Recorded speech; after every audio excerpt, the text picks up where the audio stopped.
السلام عليكم ورحمة الله وبركاته.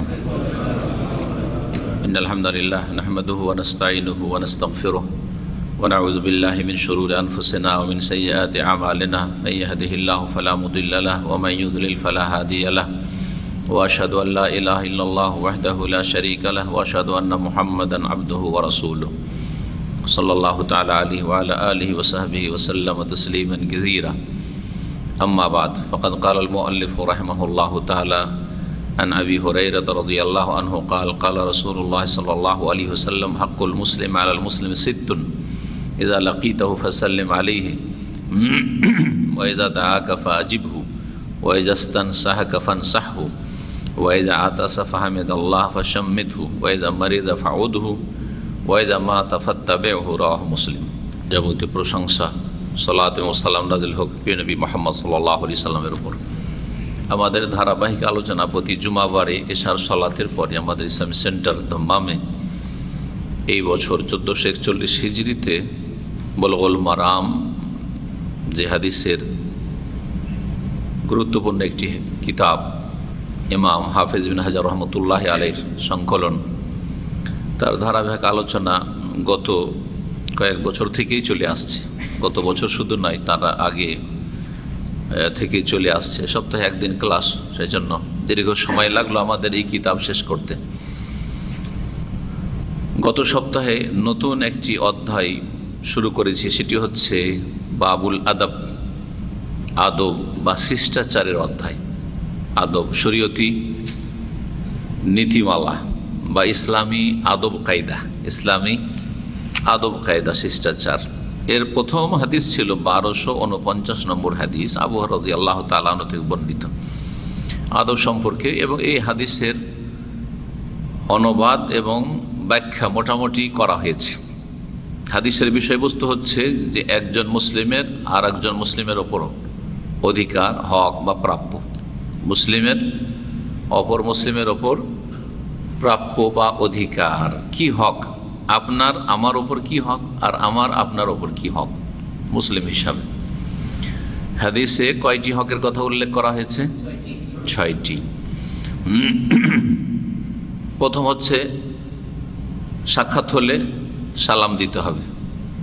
কি করতে হবে? সালাম দিতে হবে। এই হাদিসে সালাম দেওয়ার কথা রয়েছে। যে হাদিসে 5টি রয়েছে সেখানে রয়েছে রদ্দুস সালাম, সালামের জবাবের কথা রয়েছে, জবাব দেওয়া।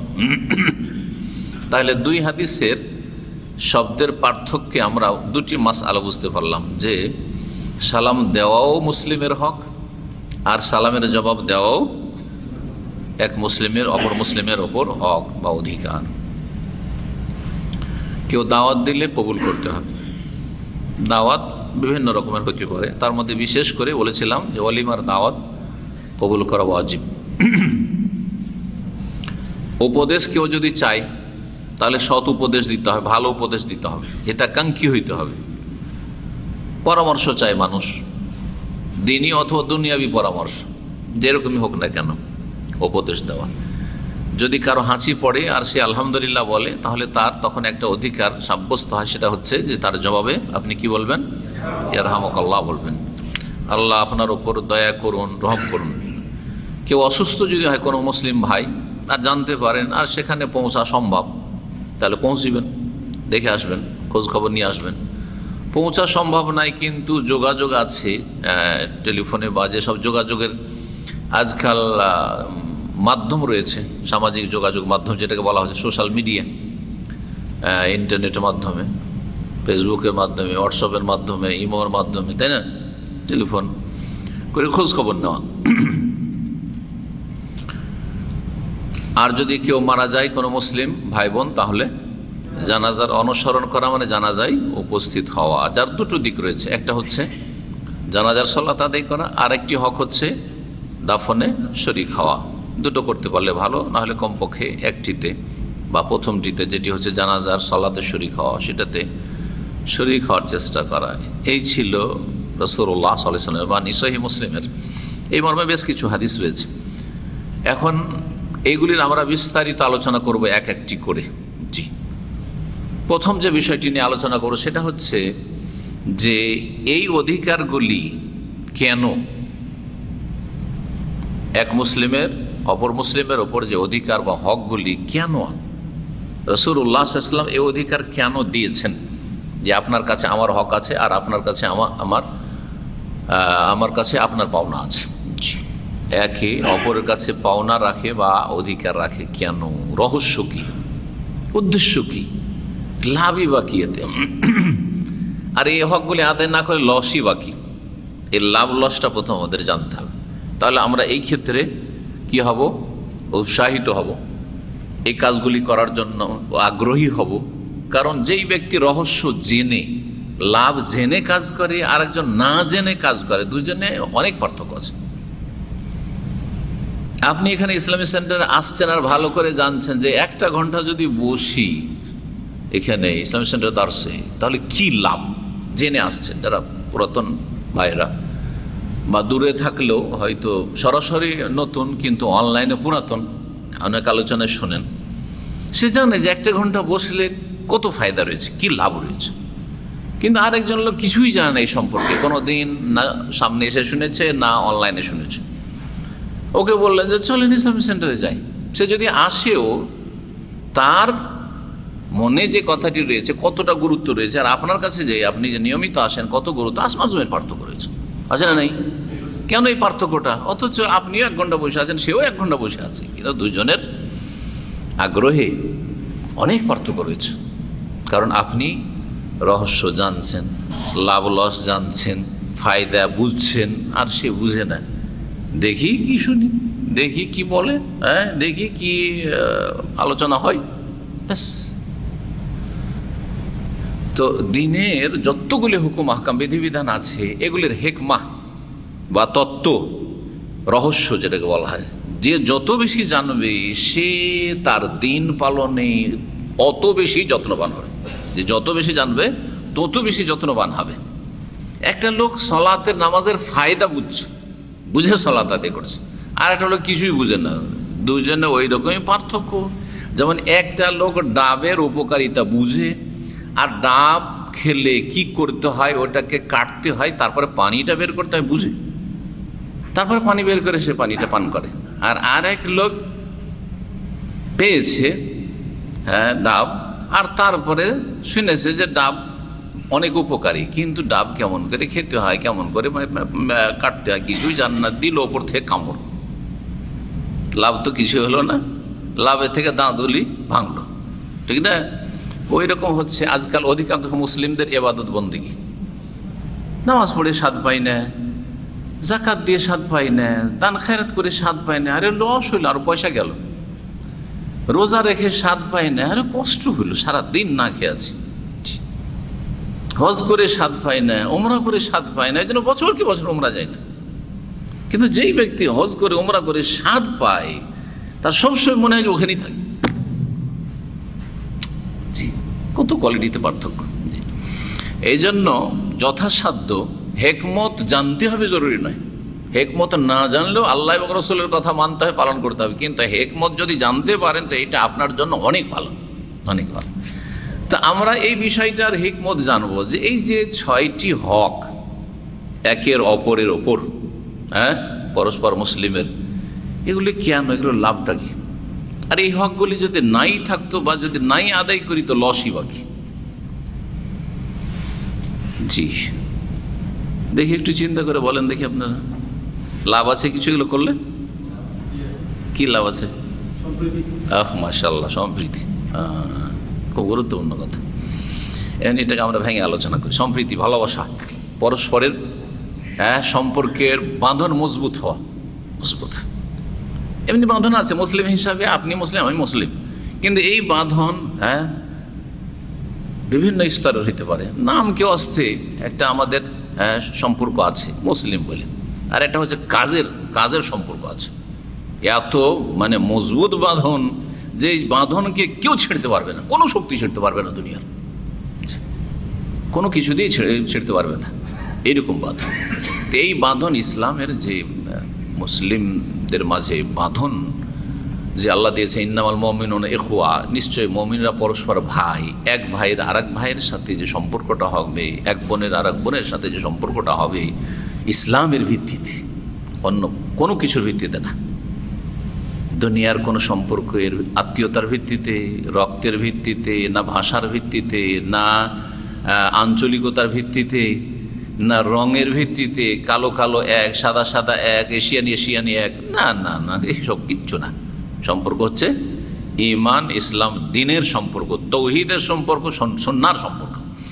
এই সম্পর্ককে যথাসাধ্য অটুট করার চেষ্টা করতে হবে, মজবুত করার চেষ্টা করতে হবে, শক্তিশালী করার চেষ্টা করতে হবে। কারণ দ্বীন-ই ইসলাম হচ্ছে দ্বীনুল মাহাব্বাহ, সম্প্রীতির দিন, ভালোবাসার দিন, ভ্রাতৃত্বের দিন। সুতরাং এই ভ্রাতৃত্বকে এবং এই ভালোবাসাকে, এই সম্প্রীতিকে মজবুত করার জন্য ইসলাম উৎসাহিত করেছে। এখন যখন উৎসাহিত করেছে, তাই ভালোবাসা, সম্প্রীতি আর বাঁধন, আমাদের যে সম্পর্ক, এটা কি করে মজবুত করা যায়, এর জন্য বিভিন্ন তদবিরও ইসলামী শরিয়াতে দেওয়া হয়েছে। ইসলামের বিধিবিধানে আমাদেরকে দেওয়া হয়েছে যে এই বিধিবিধানগুলি যদি পালন করো, এই হুকুম হাকামগুলি যদি পালন করো, তো তোমাদের সম্পর্ক মজবুত হবে, মজবুত থেকে মজবুত হবে। এই উদ্দেশ্যে এই হকগুলি সাব্যস্ত করা, জি, কোরআন সুন্নাহয় মুসলিমরা আপসে এই সামাজিক সম্পর্ক, পারিবারিক সম্পর্ক, সামাজিক সম্পর্ক আর পারিবারিক সম্পর্ক, একই পরিবার লোকের মধ্যে এই হকগুলি আদায় করা যত বেশি থাকবে, তত পরিবারের সদস্যদের মধ্যে সম্পর্ক মজবুত থাকবে। একই পরিবার লোক, আপনার পাঁচ ভাই দেখেন, এই হকগুলি ঠিকভাবে আদায় করে দেখেন কত সম্পর্ক ভালো হয়। এই হকগুলি দিয়ে অবহেলা হয়। ভাই দাওয়াত দেশে গেলেন না, হ্যাঁ, বোন দাওয়াত দেশে গেলেন না, ভালো লাগে না, যাব না। আর একজন কোনো দাওয়াত মিস করে না ভাইয়ের বোনের, দুই সম্পর্ক একরকম না, একরকম না। তারপরে পাশে বসে আছেন, হাসি পড়লো, আলহামদুলিল্লাহ বললো, ইয়ারহামুকাল্লাহ, আলাদাই সম্পর্ক এটা হয়ে গেল, আমার জন্য দোয়া করলো। আর হাঁচি পড়ছে, আলহামদুলিল্লাহ বলছে, কোনো দোয়া নেই, ইয়ারহামুকাল্লাহ বলা নেই। ওখানে কি হয়ে গেল? বাঁধন দুর্বল হতে চলেছে। বাঁধন নষ্ট না হইলেও দুর্বল হতে চলেছে। আর যদি সন্দেহ এখানে কাজ করে যে আমার সাথে এর একটা বিদ্বেষ আছে, এই জন্য আমার হাঁচি পড়লে ইয়ারহামুকাল্লাহ বলে না, আলহামদুলিল্লাহ বলি তারপর। কিন্তু আরেকজন তো পাশে বসে আছে, আর এক অফিসে, ওর হাঁচি পড়লো, তখন কি করে সে ইয়ারহামুকাল্লাহ বলল? ওখানে কিন্তু শয়তান ঢুকবে, যে আমার সাথে তার বৈরিতা আছে। হবে না? হবে না? আমরা কয়েকজন অফিসে বসে আছি, ধরেন বসে আছি একটু দৌড়াদৌড়ি, আপন অফিসে, আওয়াজে একে অপরে শুনছে যে হাঁচি পড়ছে, আলহামদুলিল্লাহ বললো, তাও শুনলাম, হ্যাঁ, সালাম দিল, সালাম শুনলাম। আরে একজন জোরে ওয়ালাইকুম আসসালাম, আর একজন আস্তে করে মনে মনে দিয়ে দিছি, ও শুনতে পেল না। তখনই শয়তান ওখানে ঢুকার চান্স নেবে যে দেখ, ও কিন্তু সালামের উত্তর দিল, সালাম দিলে ও উত্তর দিল না। হবে না? হবে না? রুমে এসে ঢুকলো কিন্তু সালাম দিল না, সম্পর্কের অবনতি ঘটবে। এইভাবে আপনি এক একটি বিষয়ের উদাহরণ দেন। একটা লোক সৎ পরামর্শ চাইল, আপনি বড় হিতাকাঙ্ক্ষী হয়ে আর ভালো করে বিষয়টা তাকে বুঝিয়ে দিয়ে ভালো একটা পরামর্শ দিলেন। আপনার পরামর্শ তার জন্য একবারে যুক্তিযুক্ত হইল, আর সে অনুযায়ী কাজ করুক আর না করুক, কিন্তু আপনার পরামর্শ তাকে ভালো লেগেছে। অনেক সময় আপনার পরামর্শের কারণে সেই বেচারা সাকসেস হয়েছে, সারা জীবন স্মরণ করবে যে ওই লোকটা আমাকে একটা পরামর্শ দিয়েছিল, কাজ হয়েছে। সেটা চিকিৎসার ক্ষেত্রে হোক, আর লেখাপড়ার ক্ষেত্রে হোক, আর চাকরি বাকরির ক্ষেত্রে হোক, আর কফিল পরিবর্তন করার ক্ষেত্রে, যাই হোক না কেন, দেশে যাব, ছুটি যাব না এক্সিট যাব হোক, কত মানুষের জীবনে সমস্যা আছে। সৎ পরামর্শ দেন। কিন্তু যদি অসৎ পরামর্শ দিয়ে থাকেন, পরে সে বুঝতে পারলো যে আমাকে অসৎ পরামর্শ এই জন্যই দিয়েছে যাতে করে এখান থেকে আমাকে চলে যেতে হয়। হ্যাঁ, ও ভালো করে জানতো যে এটা আমার জন্য কল্যাণকর হবে না, তাহলে আপনার ক্ষেত্রে তার খারাপ একটা ধারণা হয়ে যাবে। যাই হোক, অসুস্থ হলে খোঁজ নিলে আলাদা একটা সম্পর্ক বাড়বে। আর জানাজায় দাফনে হাজির হইলে, এখান থেকে গিয়ে যদি জানাজা দূরে যে দূরে মসজিদগুলো রয়েছে, তামামের উদাহরণ দিই, আপনি জানাজায় হাজির হয়েছে, আরে এই বেচারার সাথে তো আমার কোনো দিন কোনো খাতির নেই, খাওয়া দাওয়া নেই, তারপরে জানাজায় হাজির হয়েছে। আর যদি কবরস্থানে চলে, জানেন এই লোককে তো ভাবতে পারেনি যে কবরস্থানে আমার আত্মীয়র দাফনে আসবে, তাই না? ভাই এই লোক এত বড় মানুষ, আমাদের সাধারণ একটা লোকের জানাজে আসবে, এটা ভাবতে পারি না। কি একটা সম্পর্কের অবস্থা, হ্যাঁ, তো একটা উন্নতি আসবে। জি, এইভাবে এক একটি বিষয়কে বুঝতে পারেন। দিন ইসলাম এটা চাই যে এই সম্পর্কগুলি আমাদের কি হোক, পারিবারিক এবং সামাজিক সম্পর্কগুলি মজবুত হোক। সামাজিক সম্পর্ক মজবুত করার জন্য আমি একটি সূরা মাঝে মধ্যেই তাফসীর সহ পড়তে বলি, কোরআনে কারীমের। জানেন সেই সূরার নাম? না, আমার শুধু বলাই হয়, আর রেকর্ড হয়ে থাকলে রেকর্ডিংই থাকে শুধু, হ্যাঁ, তাই না? এটা আপনার, হ্যাঁ, না, সূরা আসর আপনার জীবনকে সংশোধন করার জন্য, আপনার করণীয় কি আপনার লাইফে। কিন্তু আমার সাথে আপনাদের সম্পর্ক মজবুত করার জন্য কোন সূরার তাফসীর পড়তে হবে?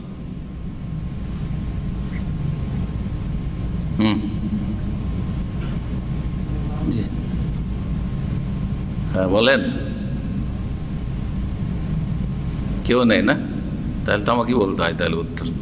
সূরা হুজরাত, সূরা হুজরাত আপনি শুরু থেকে শেষ পর্যন্ত পড়ে দেখেন। সূরা হুজরাত পড়ে দেখেন। গীবত করিও না, চুগলখড়ি করো না, আঘাতমূলক কথা বলিও না, ঠাট্টা উপহাস করিও না। আর তারপরে ওতে আরও এইরকম বহু বিষয়গুলি রয়েছে। ইন্নামাল মুমিনুনা ইখওয়া, মুমিন ভাই, সুতরাং যদি তাদের মধ্যে একটু দেখো ভুল বুঝাবুঝি হচ্ছে, মনোমালিন্য হচ্ছে, তাহলে তোমরা মিলিয়ে দেওয়ার চেষ্টা করো, মীমাংসা করে দাও। এমনকি লড়াই মারামারি খুনাখুনি হয়ে গেছে, হতাহত, তারপরে তোমরা কি করো, তাদের মাঝে মীমাংসার চেষ্টা করো। এই বিষয়গুলি সূরা হুজরাতে সব আছে। এরকম আরও বেশ কিছু বিষয় যেগুলি সবগুলি এখন বলার সময় নেই আমাকে। আর তার সাথে সূরায়ে, এটা 1 নম্বরে, কিন্তু তো যখন আসলে সবগুলি সূরা বলি, সূরায়ে নূর, সূরায়ে নূর আর সূরা আহজাব, সূরায়ে নূর আর সূরায়ে আহজাব, এই 3টি সূরার তাফসীর অবশ্যই পড়বেন। সামাজিক সম্পর্ক আর পারিবারিক সম্পর্ককে মজবুত করার জন্য যদি কোরআনে কারীম থেকে যদি দিক নির্দেশনা নিতে হয়, কোরআনে কারীম থেকে যদি গাইডলাইন নিতে হয়, তো এই 3টি, 1 নম্বরে সূরা হুজুরাত, 2 নম্বরে সূরা নূর আর 3 নম্বরে সূরা আহজাব।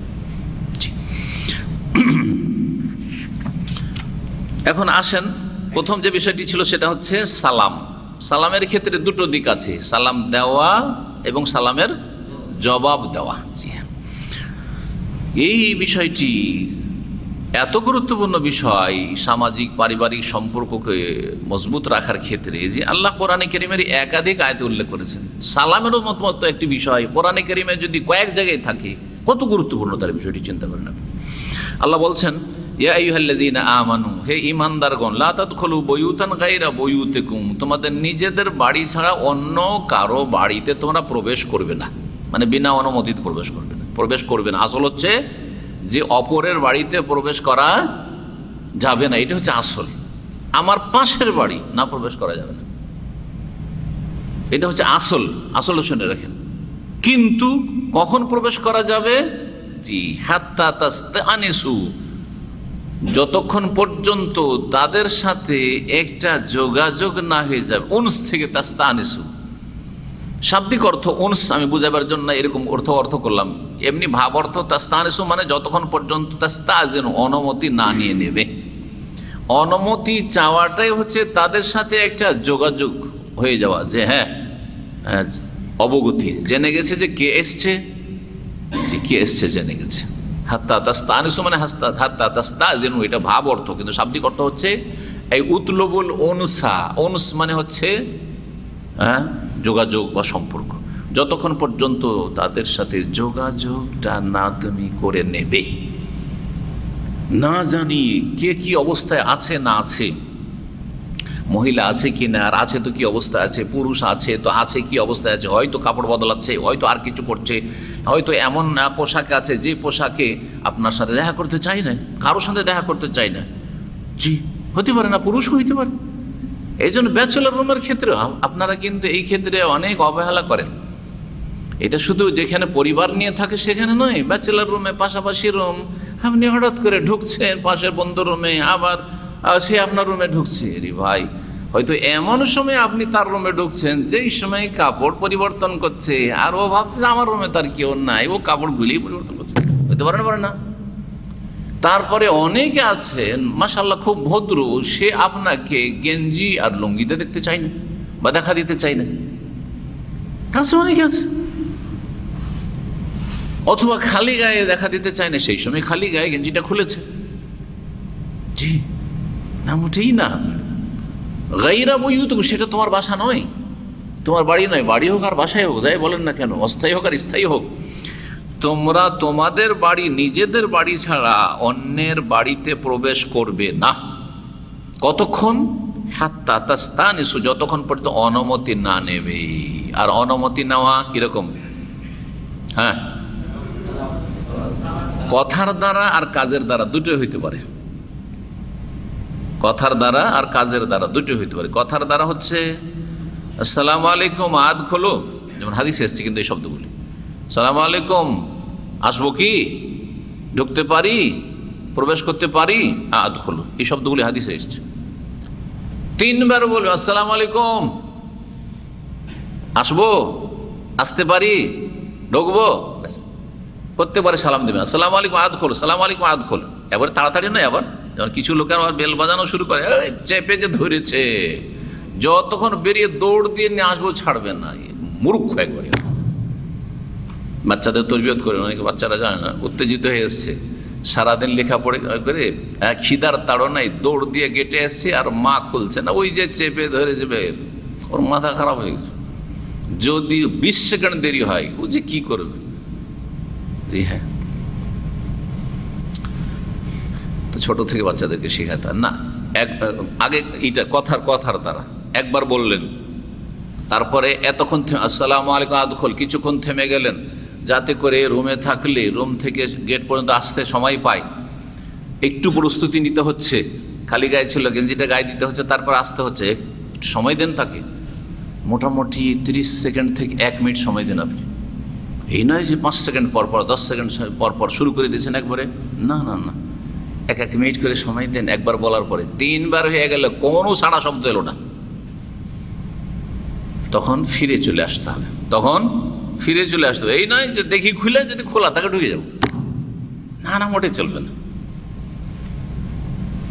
তোমার নিজের বাড়ি যদি না হয়, তাহলে নিজের বাড়ি হলে শুধু স্ত্রী আছে, ছেলে মেয়েরা আছে, ঢুকতে পারবে না, অসুবিধা না। এই জন্য আল্লাহ বলছেন গায়রা বুয়ুতুকুম, তোমাদের নিজের বাড়ি ছাড়া। কাজের দ্বারা, কথার দ্বারা নয়, কাজের দ্বারা অনুমতি নেওয়া হচ্ছে আজকাল বেল বাজানো।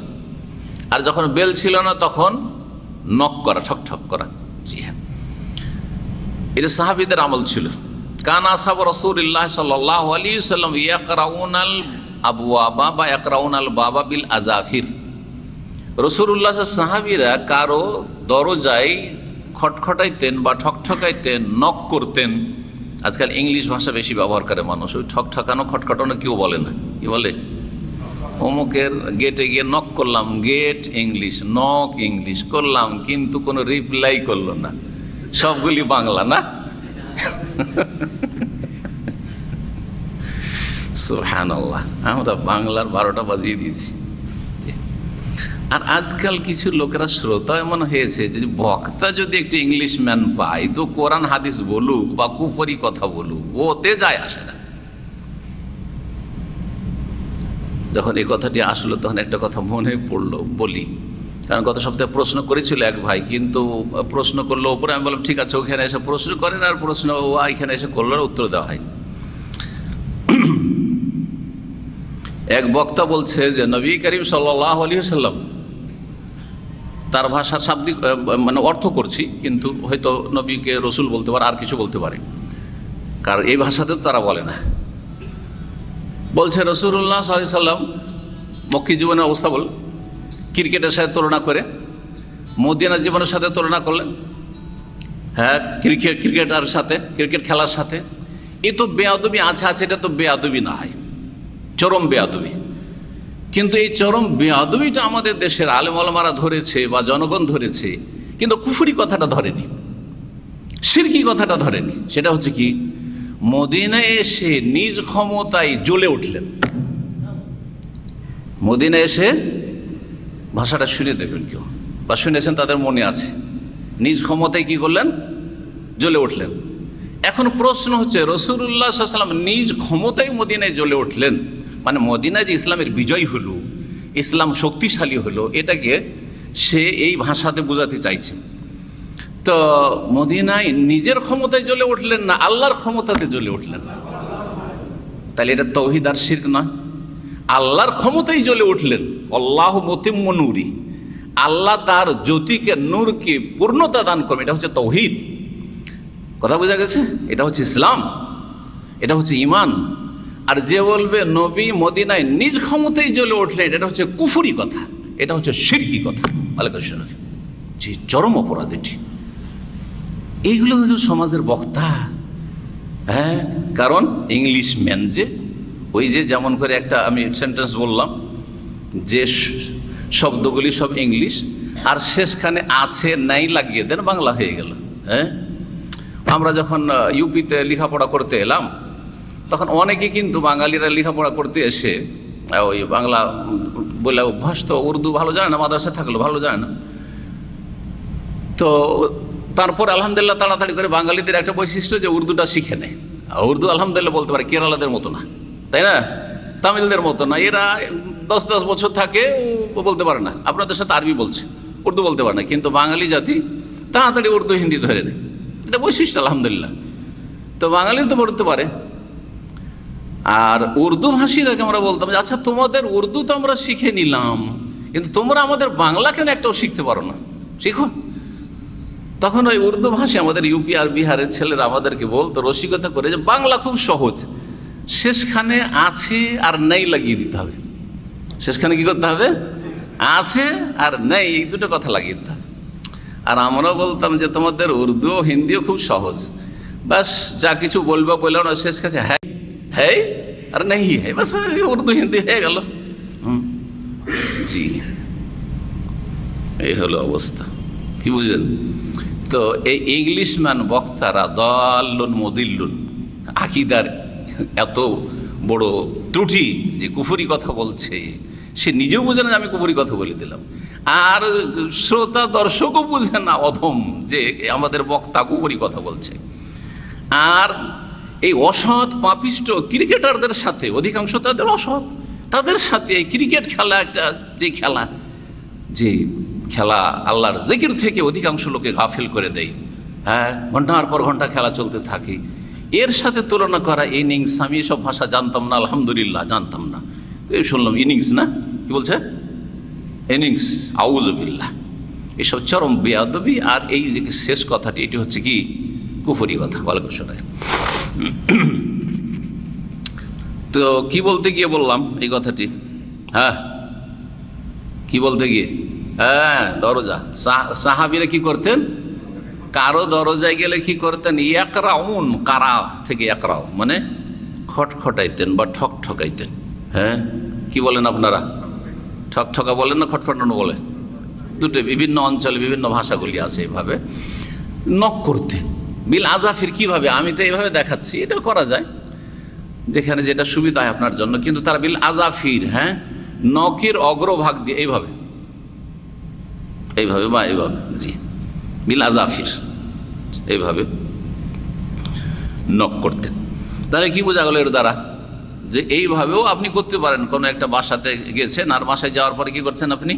দেখছেন বেল নাই, তখন কি করবেন? হ্যাঁ, নক করবেন। এবার এই সপ্তাহে আমি মক্কায় ছিলাম, তো সোমবারে মক্কা গেলাম, মঙ্গলবারে আসলাম।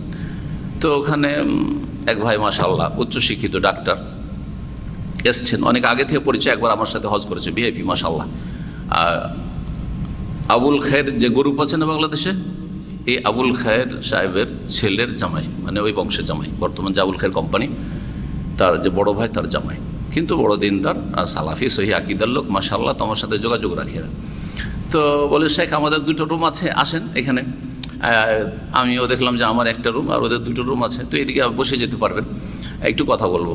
তো গেলাম, তো গিয়ে দেখি যে বেল নাই। তখন কি করলাম? এই সুন্নতের আমল করলাম। কি করলাম? নক করলাম, ঠকঠকাইলাম। জি, তো এটাও একটা তরিকা। আর এমনি ঢুকে যাওয়া, এটা জায়েজ নয়। কারো বাসায় এমনি ঢুকে যাওয়া হঠাৎ করে জায়েজ নয়। যদিও ব্যাচেলার হোক না কেন, এটাও শুনে রাখে, যদিও ব্যাচেলার হোক না কেন। তো এই ছিল আয়াত। কি করতে হবে তাহলে? অনুমতি নিতে হবে। আর কি করতে হবে? ওয়াতুসাল্লিমু আলা আহলিহা, আর বাড়িওয়ালাদেরকে তোমরা সালাম দেবে। তাহলে কোরআনে দুটো হুকুম করেছে, একটা অনুমতি নেওয়া আর একটা হচ্ছে সালাম দেওয়া। এই আয়াতের বাস্তবায়ন করেছেন রাসূলুল্লাহ সাল্লাল্লাহু আলাইহি ওয়াসাল্লাম এইভাবে যে আসসালামু আলাইকুম, আদখুল, সালামও দিয়ে দিলেন, আর কি করলেন? ঢুকবো কি বা প্রবেশ করব কি। যদিও অনুমতির কথাটি কোরআনে আগে আছে, কিন্তু নবী সাল্লাল্লাহু আলাইহি ওয়াসাল্লাম আমল করেছেন আগে সালাম, তারপরে অনুমতি চাওয়া। সূরা নূর আয়াত নম্বর 27। বললাম না যে সূরা নূরে অনেক বিধান আছে। সূরা নূর আয়াত নম্বর 27। আরেকটি আয়াত আল্লাহ ফায়জা দাখালতুম বুয়ুতান, যখন তোমরা কোনো বাড়িতে ঢুকবে, যে কোনো বাড়িতে বাসাতে ঢুকবে, যেখানকারই হোক না কেন, ফাসাল্লিমু আলা আনফুসিকুম, তখন তোমরা নিজেদের প্রতি সালাম বলবে। নিজেদেরকে সালাম বলবে মানে তোমার মতো মানুষ ওখানে আছে, ওদেরকে সালাম বলবে। এটা হচ্ছে উদ্দেশ্য। নিজের যেমন শান্তি চাও, তেমন বাড়িওয়ালাদেরও শান্তি চাইবে। আর বাড়িওয়ালাদের শান্তি হচ্ছে এক তো দোয়া, আর তার সাথে সাথে অনুমতি নিয়ে তারা যেন প্রস্তুত হয়ে যায় আপনাকে রিসিভ করার জন্য বা আপনাকে ভিতরে নেওয়ার জন্য। তোমরা একে অপরকে সালাম করবে যখন যে কোনো বাড়িতে প্রবেশ করবে। তাহিয়াতাম মিন ইনদিল্লাহি মুবারাকাতান তাইয়্যিবা, এই হচ্ছে আল্লাহর পক্ষ থেকে অভিবাদন বা সালাম, যা বরকতময়। সালাম দিলে কি হয়? বরকত। যে সালাম দেয় তারও বরকত হয়, যাদেরকে সালাম দেওয়া হয় তাদেরও বরকত হয়, যেই বাড়িতে সালাম বলা হয় সেই বাড়িতেও বরকত হয়। কোরআনের কথা, মুবারাকা তাইয়্যিবা, এবং যা হচ্ছে পাক পবিত্র বাণী। জি, পাক পবিত্র বাণী। সূরা নূর আয়াত নম্বর 61। আরও সূরা নেসার আয়াত নম্বর 86 রয়েছে। তাহলে যে 3 জায়গায় কোরআনে কারিমে সালামের কথা রয়েছে। ওয়াইজা হুইয়াইতুম বিতাহিয়াতিন, যখন তোমাদেরকে অভিবাদন পেশ করা হবে বা সালাম দেওয়া হবে। এটা একটা তাফসীর এই আয়াতের। আর একটা তাফসীর, এখানে তাফসীর হচ্ছে তাহিয়া মানে সালাম নয়, তাহিয়া মানে হচ্ছে এখানে উপঢৌকন, গিফট। তাহলে আমরা এক আয়াত থেকে দুটো মাসআলা জেনে নিলাম। একটা মাসা হচ্ছে যে ওয়াইজা হুইয়াতুম বিতাহিয়াতিন, যখন তোমাদেরকে কোনো সালাম দেওয়া হবে বা অভিবাদন পেশ করা হবে, ফাহাইয়ু বিআহসানা মিনহা, তার চাইতে অধিক যেটা সুন্দর, তার চাইতে বেশি ভালো যেটা, সেই ভালো দিয়ে কি করো? তাদেরকে সালাম পেশ করো। আউরুদ্দুহা, অথবা কমপক্ষে তার সমান পেশ করো, সমান সমান দাও। এই আয়াতের তাফসীর বলা হয়েছে, কেউ যদি বলে আসসালামু আলাইকুম, তাহলে আপনি বলেন ওয়ালাইকুম আসসালাম ওয়া রাহমাতুল্লাহ, কমপক্ষে বিআহসানা মিনহা, ওর চেয়ে বেশি বললেন। ও 10-এর কাজ করলো, আপনি 20-এর কাজ করলেন। অথবা 30 আপনি বললেন। একজন বলছে আসসালামু আলাইকুম, আপনি ওয়ালাইকুম আসসালাম ওয়া রাহমাতুল্লাহি ওয়া বারাকাতুহু। জি, 30 নেকি পেয়ে গেলেন আপনি, ও 10 পেল। কৃপণতা করলো, 10 পেল, আপনি 30 পেয়ে গেলেন। কেন আপনি নেকি তো বখিলি কেন করবেন, তাই না? জি হ্যাঁ। আউরুদ্দুহা, অথবা সমান সমান, মানে কমপক্ষে সালামের জবাবে আসসালামু আলাইকুম বলেছে, ওয়ালাইকুম আসসালাম বলতে হবে। হ্যাঁ, আসসালামু আলাইকুম ওয়া রাহমাতুল্লাহ বলেছে, ওয়ালাইকুম আসসালাম ওয়া রাহমাতুল্লাহ বলতে হবে, সমান সমান। কম করলে চলবে না জবাবে, কিন্তু কম করলে চলবে না। অর্থাৎ যদি এইরকম করে কেউ, যে ব্যক্তি সালাম দিল প্রথম, সে বলছে আসসালামু আলাইকুম ওয়া রাহমাতুল্লাহ, আপনি ওয়ালাইকুম সালাম, চলবে না? ঠিক করলেন না, ভুল করলেন আপনি। ওর চাইতে কমিয়ে দিলেন, কম চলবেন না, বেশি ভালো করতে হবে, আর না হলে কমপক্ষে সমান করতে হবে। এটা সালামের বিধান। তাহলে আপনাকে শুনতে হবে যে সে যদি 30-এর কাজ করে থাকে, আসসালামু আলাইকুম ওয়া রাহমাতুল্লাহি ওয়া বারাকাতুহু প্রথমেই দিয়ে দিয়েছে এরকম করে, তাহলে এর চাইতে বেশি তো দেওয়া যাবে না। সুতরাং কি করতে হবে? ওয়ালাইকুম আসসালাম ওয়া রাহমাতুল্লাহি ওয়া বারাকাতুহু আউরুদ্দুহার উপর আমল করলেন। যখন ও পূর্ণ দিয়ে দিল ওয়া বারাকাতুহু পর্যন্ত, তুমি তার সমান সমান দাও, কম করা চলবে। এটা তো হলো সালামের তাফসীর যদি করি। আর তাহিয়া মানে সালামি হয় আসল, কিন্তু তাহিয়া বলে উপঢৌকন বা হাদিয়া, গিফট উদ্দেশ্য করা হয়। এখানে আরেকটি মাসলা আমরা এখানে আলোচনা করি, সেটা হচ্ছে কেউ যদি গিফট দেয়, সবসময় খালি গিফট নিতে থাকবেন না, গিফট দেওয়ারও চেষ্টা করবেন। যে আপনাকে উপঢৌকন দেবে বা হাদিয়া তোহফা দিবে, তাকে হাদিয়া তোহফা দেওয়ার চেষ্টা করবেন আপনার সামর্থ্য অনুযায়ী। এখন কেউ বেশি পয়সা হলো বেশি দিতে পারছে, আমি কম পয়সা হলো কম দিলাম, কিন্তু কিছু দেওয়ার চেষ্টা করতাম। এটা উচিত, ফরজ নয়, কিন্তু এটা হচ্ছে হক। এর মাধ্যমে কি হয়? সম্পর্কে উন্নতি হয়। আর না হলে এর বিপরীত করলে সম্পর্কের অবনতি হয়। শুনবেন, অনেকে কিন্তু বিয়ে শাদীর দাওয়াত খেতে যান না বিয়ে শাদীর দাওয়াত খেতে গিয়ে ওই যে চেয়ার টেবিল নিয়ে বসেছে আর বউ বসিয়েছে আর তারপরে কালেকশন করছে কে কত টাকা হোটেল বিল দিল, এগুলো সব হারাম কাজ। করছে না অনেক জায়গায়, না করেন আপনাদের এলাকায়? বউ বসিয়েছে, সবাইকে দেখাচ্ছে, সেই দিনকের জন্য সরকারি করে দিয়েছে, হারাম নোংরামি কাজ, অশ্লীলতা, এটা আয়েশা হারাম কাজ। 2 নম্বর কাজ, বউ বসায়নি, হয়তো একটু ধার্মিক, বউ বসায়নি কিন্তু টাকা নেবেই, হ্যাঁ, কে কত টাকা দিল নোট করছে, খাতা কলম নিয়ে বসে গেছে, কে কত টাকা দিচ্ছে বা কে কোন গিফটটা দিচ্ছে নোট করছে, তাহলে তো হোটেল খুলেছেন। আমরা যখন গ্রামে একসময় ছোটোকালে বাস করেছি তখন দেখছি গ্রামে তো অনেক অভাবী লোকেরা বাস করতো, দাওয়াত দিয়েছে, দাওয়াত খেতে যেতে হবে, তখনকার যুগে কমপক্ষে 5 টাকা দিতে হবে অথবা 10 টাকা দিতে পারলে চলবে, ভালো হলো। আমরা ছোটোকালে দেখেছি 10 টাকার যুগ ছিল, আর একেবারে যারা গরিব কমপক্ষে 5 টাকা দিয়ে আসতে হবে। আর তখন হোটেলে খেলে মোটামুটি ওই 4-5 টাকা লাগতো, হোটেলে একবার এক প্লেট ভাত খেলে ওই 5 টাকা লাগতো, 5 টাকা তো হইতো তখন, হোটেলে মাছ ভাত পাওয়া যেত, গোস্ত ভাতও পাওয়া যেত। তো অনেকে, আমার আব্বা যেহেতু ব্যবসা করতেন আর বাকিগুলো সব কৃষকদের কাছে টাকা পয়সা তো থাকে না, তো আমার আব্বার কাছে প্রায় দেখতাম যে গ্রামের লোকেরা আসতো যে ভাই 5টা টাকা দেন তো, 10টা টাকা দেন তো, গরিব মানুষ বেচারারা চাষাবাদ করে খায় বা খেটে খায়, মজদুর, কেন কি করবেন? বলছে যে এক জায়গাতে বিয়ের দাওয়াত আছে, তো বিয়ের দাওয়াত তো না, বিয়ে খেতে যাবো, তাই না?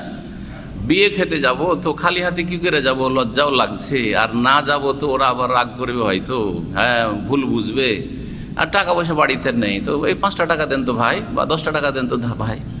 এই ছিল অবস্থা। হাউসবিলে তো হোটেল খুলেছেন আপনি, গরিবগুলোকে বাধ্য করেছেন ঋণ নিতে আপনি, হ্যাঁ, পয়সা ছাড়া খাওয়া যাবে না বা গিফট ছাড়া খাওয়া যাবে না আপনার বাড়িতে। তো এইরকম দাওয়াত বর্জন করবেন, যেখানে খাতা কলম নিয়ে বসে হিসাব নিকাশ চলছে, এইরকম দাওয়াত বর্জন করবেন। এটা আমি শরীয়তি পরামর্শ দিচ্ছি, জি, যাতে করে এই কুসংস্কারগুলি, বিদাতগুলি উঠানো যায়। যখন বর্জন না করে উঠবে না সমাজ থেকে, কেন এগুলো জড় গেড়ে দিয়েছে, আরও মজবুত হতে যাচ্ছে। কিন্তু উপঢৌকন লুকিয়ে দেন, গোপনে দেন, আপনার সাথে আমার খাতির আছে, হ্যাঁ, আর আপনার সচ্ছলতা আছে, আপনি কিছু গিফট আমার ছেলে মেয়েকে দিতে চাইছেন বিয়ে উপলক্ষে, বা আমি দিতে চাইছি, চুপচাপ নিয়ে গেলাম আর এমনভাবে দিলাম যে বাড়িতে ভিতরে ঢুকিয়ে নিয়ে চলে গেল, আর কোথাও শো হলো না, বেশি দেখলো না কেউ।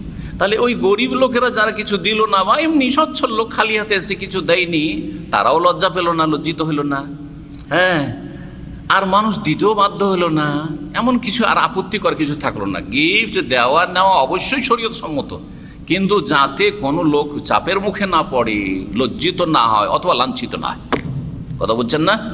জি হ্যাঁ, মনে রাখবেন।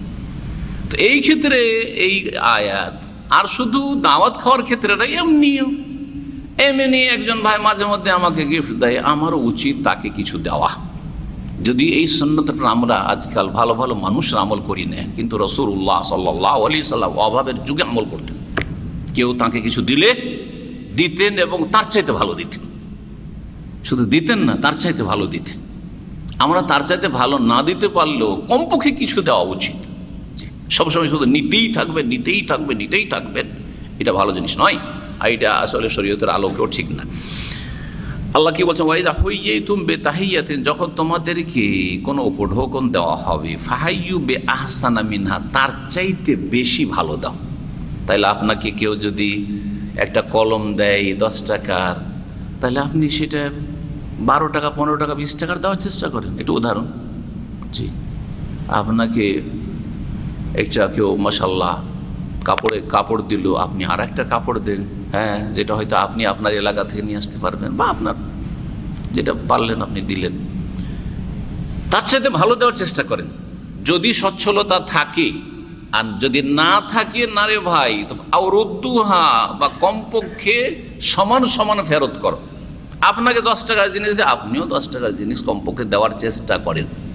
একমাত্র যখন অভাব আছে, দিতে পারছি না, অনেক সচ্ছল লোকেরা আমাদেরকে গিফট দেয় যাদের পয়সার কোনো অভাব নেই, আর আমরা হয়তো অনেকে আছি সংসার নিয়ে নিজে হিমশিম খাচ্ছি, তাহলেও জরুরি নয় যে আমাকে গিফটের বদল গিফট দিতেই হবে, হ্যাঁ, বা দিতে হবে, যতবার সে দিল ততবারই দিতে হবে। সে 5 বার দেয়, আপনি 1 বার দেন। কথা বোঝা গেছে? এই আয়াতের অন্তর্ভুক্ত এই গুরুত্বপূর্ণ একটি মাসআলা। জি, আমল করেন না আপনারা? দাওয়াত খাওয়া খাওয়ার ক্ষেত্রে কিন্তু আমল করেন। একবার খেলে আর একবার দাওয়াত দেওয়ার চেষ্টা করেন, আরে ও একবার আমাকে খাওয়িয়েছে রে, আমাকে একদিন খাওয়াইতে হবে। এগুলো এর অন্তর্ভুক্ত, অবশ্য এগুলো এর অন্তর্ভুক্ত। সবসময় শুধু খেতেই থাকবেন আর কখন খাওয়াবেন না, এটা আয়াতের খেলাফ। এবং ভালো খাওয়াবেন, আমাকে যেমন খাওয়াইছে তার চাইতে ভালো খাওয়াবার চেষ্টা করবো। জি, আর কমপক্ষে সেই রকম খাওয়াবার চেষ্টা করবো, যদি অভাব না থাকে। অভাব থাকলে কোনো অসুবিধা নেই। জি, সহিহ মুসলিমে আবু হুরায়রা রাদিয়াল্লাহু তাআলা আনহু থেকে বর্ণিত হাদিস রয়েছে সালামের রহস্য সম্পর্কে, সালামের ফজিলত সম্পর্কে, সালামের উপকারিতা সম্পর্কে। বলছেন রাসূলুল্লাহ সাল্লাল্লাহু আলাইহি ওয়াসাল্লাম, লা তাদখুলুল জান্নাতা হাত্তা তুমিনু, তোমরা মুমিন না হওয়া পর্যন্ত জান্নাতে যেতে পারবে না। মুমিন ছাড়া কোনো কাফের মুশরিক জান্নাতে যাবে না, এক কথায়। জি, লা ইয়াদখুলুল জান্নাতা ইল্লা নাফসুন মুসলিমা, অন্য হাদিস রয়েছে। নবী সাল্লাল্লাহু আলাইহি ওয়াসাল্লাম বলছেন, আমি কসম করে বলছি, কোনো মুসলিম ছাড়া, মুমিন ছাড়া, ঈমানদার ছাড়া কেউ জান্নাতে যাবে না। যার আকীদা আমলে শিরক আছে, বড় শিরক, জান্নাতে যাবে না। যার কুফরি আছে জান্নাতে যাবে না। যে ঈমানের গণ্ডিতে আসেনি অথবা এসছে মুরতাদ হয়ে গেছে, সে জান্নাতে যাবে না। তো তোমরা যতক্ষণ মুমিন না হবে জান্নাতে প্রবেশ করবে। ওয়ালা তুমিনু হাত্তা তাহাব্বু, আর তোমরা খাঁটি বা সত্যিকার অর্থে মুমিন হইতে পারবে না যতক্ষণ পর্যন্ত পরস্পরকে না ভালোবাসবে। যতক্ষণ একে অপরকে ভালো না বাসতে শিখবে ততক্ষণ পর্যন্ত কি হবে না? মুমিন হইতে পারবে না। তাহলে খাঁটি মুমিন হওয়ার জন্য কি হইতে হবে? ভালোবাসতে হবে মানুষকে ভালোবাসতে হবে। মানুষকে কী করতে হবে? ভালোবাসতে হবে। মুসলিমের ভালোবাসা হচ্ছে এক ধরনের, আর যারা কাফের তার ভালোবাসা হচ্ছে আরেক ধরনের। যারা সৎ লোক তাদের ভালোবাসা হচ্ছে এক ধরনের, অসৎ লোকদেরকেও ভালোবাসি, কিন্তু তাদের ভালোবাসার ধরনটা অন্যরকম। তাদের ভালোবাসার ধরন হচ্ছে যে তাকে জাহান্নাম থেকে উদ্ধার করার চেষ্টা করব। একজন কাফেরকে, একজন অমুসলিমকে, একজন বহুত্ববাদী মুশরিককে, একজন মাজার পূজারীকে এই অর্থে আমি ভালোবাসি যে তাকে জাহান্নামে দেখতে চাই না, এই অবস্থায় মারা গেলে সুতরাং তাকে জাহান্নাম থেকে উঠাবার চেষ্টা করছি আমি দাওয়ার মাধ্যমে। যেমন কেউ যদি এক্ষুনি দেখি যে আগুনে ফেসে গেছে, আমি নিজে জানের ঝুঁকি নিয়েও তাকে উদ্ধার করার চেষ্টা করব। এটা হচ্ছে দাওয়ার কাজ। দাওয়ার রহস্য হচ্ছে এটা। যারা দিনের দাওয়াতের কাজ করে তার হিতাকাঙ্ক্ষী মানব জাতির, শুধু মুসলিমান না, মানব জাতির হিতাকাঙ্ক্ষী, তাদেরকে জাহান্নাম থেকে উদ্ধার করতে চায়। কিন্তু তারাই বেশি গাল খায়, তারাই বেশি দুনিয়াতে, যে যত বেশি জাহান্নাম থেকে উদ্ধার করার চেষ্টা করেছে সে তত বেশি গাল খেয়েছে। আর যদি কেউ জাহান্নাম থেকে উদ্ধার করার চেষ্টা না করে, মিষ্টি মিষ্টি ইসলামের কথা শুনিয়ে দিল, যেগুলো শুনলে কেউ রাগ করবে না, যেগুলোতে কোনো ইখতিলাফ নেই, যেগুলোতে কোনো মতবিরোধ নেই, যেগুলোতে বিতর্কিত আলোচক হবে না, এমন আলোচনা করব না যাতে বিতর্ক সৃষ্টি হয়, তাহলে সবাই খুশি। নবীর ভালোবাসার মহব্বতের শুধু সারা জীবন যদি আলোচনা করতে থাকি আর মহব্বতের মাপকাঠি আলোচনা না করি, আল্লাহর ভালোবাসার মহব্বতের আলোচনা করলাম, কিন্তু আল্লাহর ভালোবাসা মানে কি? তৌহিদ। আল্লাহর ভালোবাসা মানে শিরক মুক্ত হওয়া, নবীর ভালোবাসা মানে সুন্নাহর পাবন্দ হওয়া আর বিদআত পরিত্যাগ করে, এগুলো যদি আলোচনা না করি তাহলে তো সবাই ভালোবাসবে। ভাই, আমার মতো লোককে সবাই ভালোবাসতো, তাহলে কেউ গাল দিত না। কথা বোঝা গেছে না? তো যে যত বেশি জাহান্নাম থেকে উদ্ধার করার চেষ্টা করেছে মানুষকে, সে তত বেশি গালমন্দ ওর শিকার হয়েছে, জি, জুলমের শিকার হয়েছে। কিন্তু এর ফল অবশ্যই পাবে, জি, ইনশাআল্লাহ।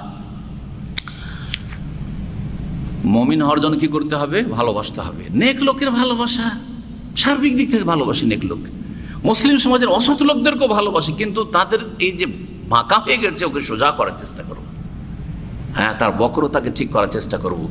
সে কিছুদিনের জন্য আযাবের সম্মুখীন হইতে পারে, কবরের আযাব, জাহান্নামের আযাব, এই অবস্থায় গেলে। সুতরাং আমরা চাই না যে তার কবরে আযাব হোক, তাকে জাহান্নামে যেতে হোক, আর জাহান্নামে জ্বলতে হোক, বা আল্লাহর গজব তার উপর হোক, আল্লাহর লানত অভিশাপ হোক, এটা চাই না।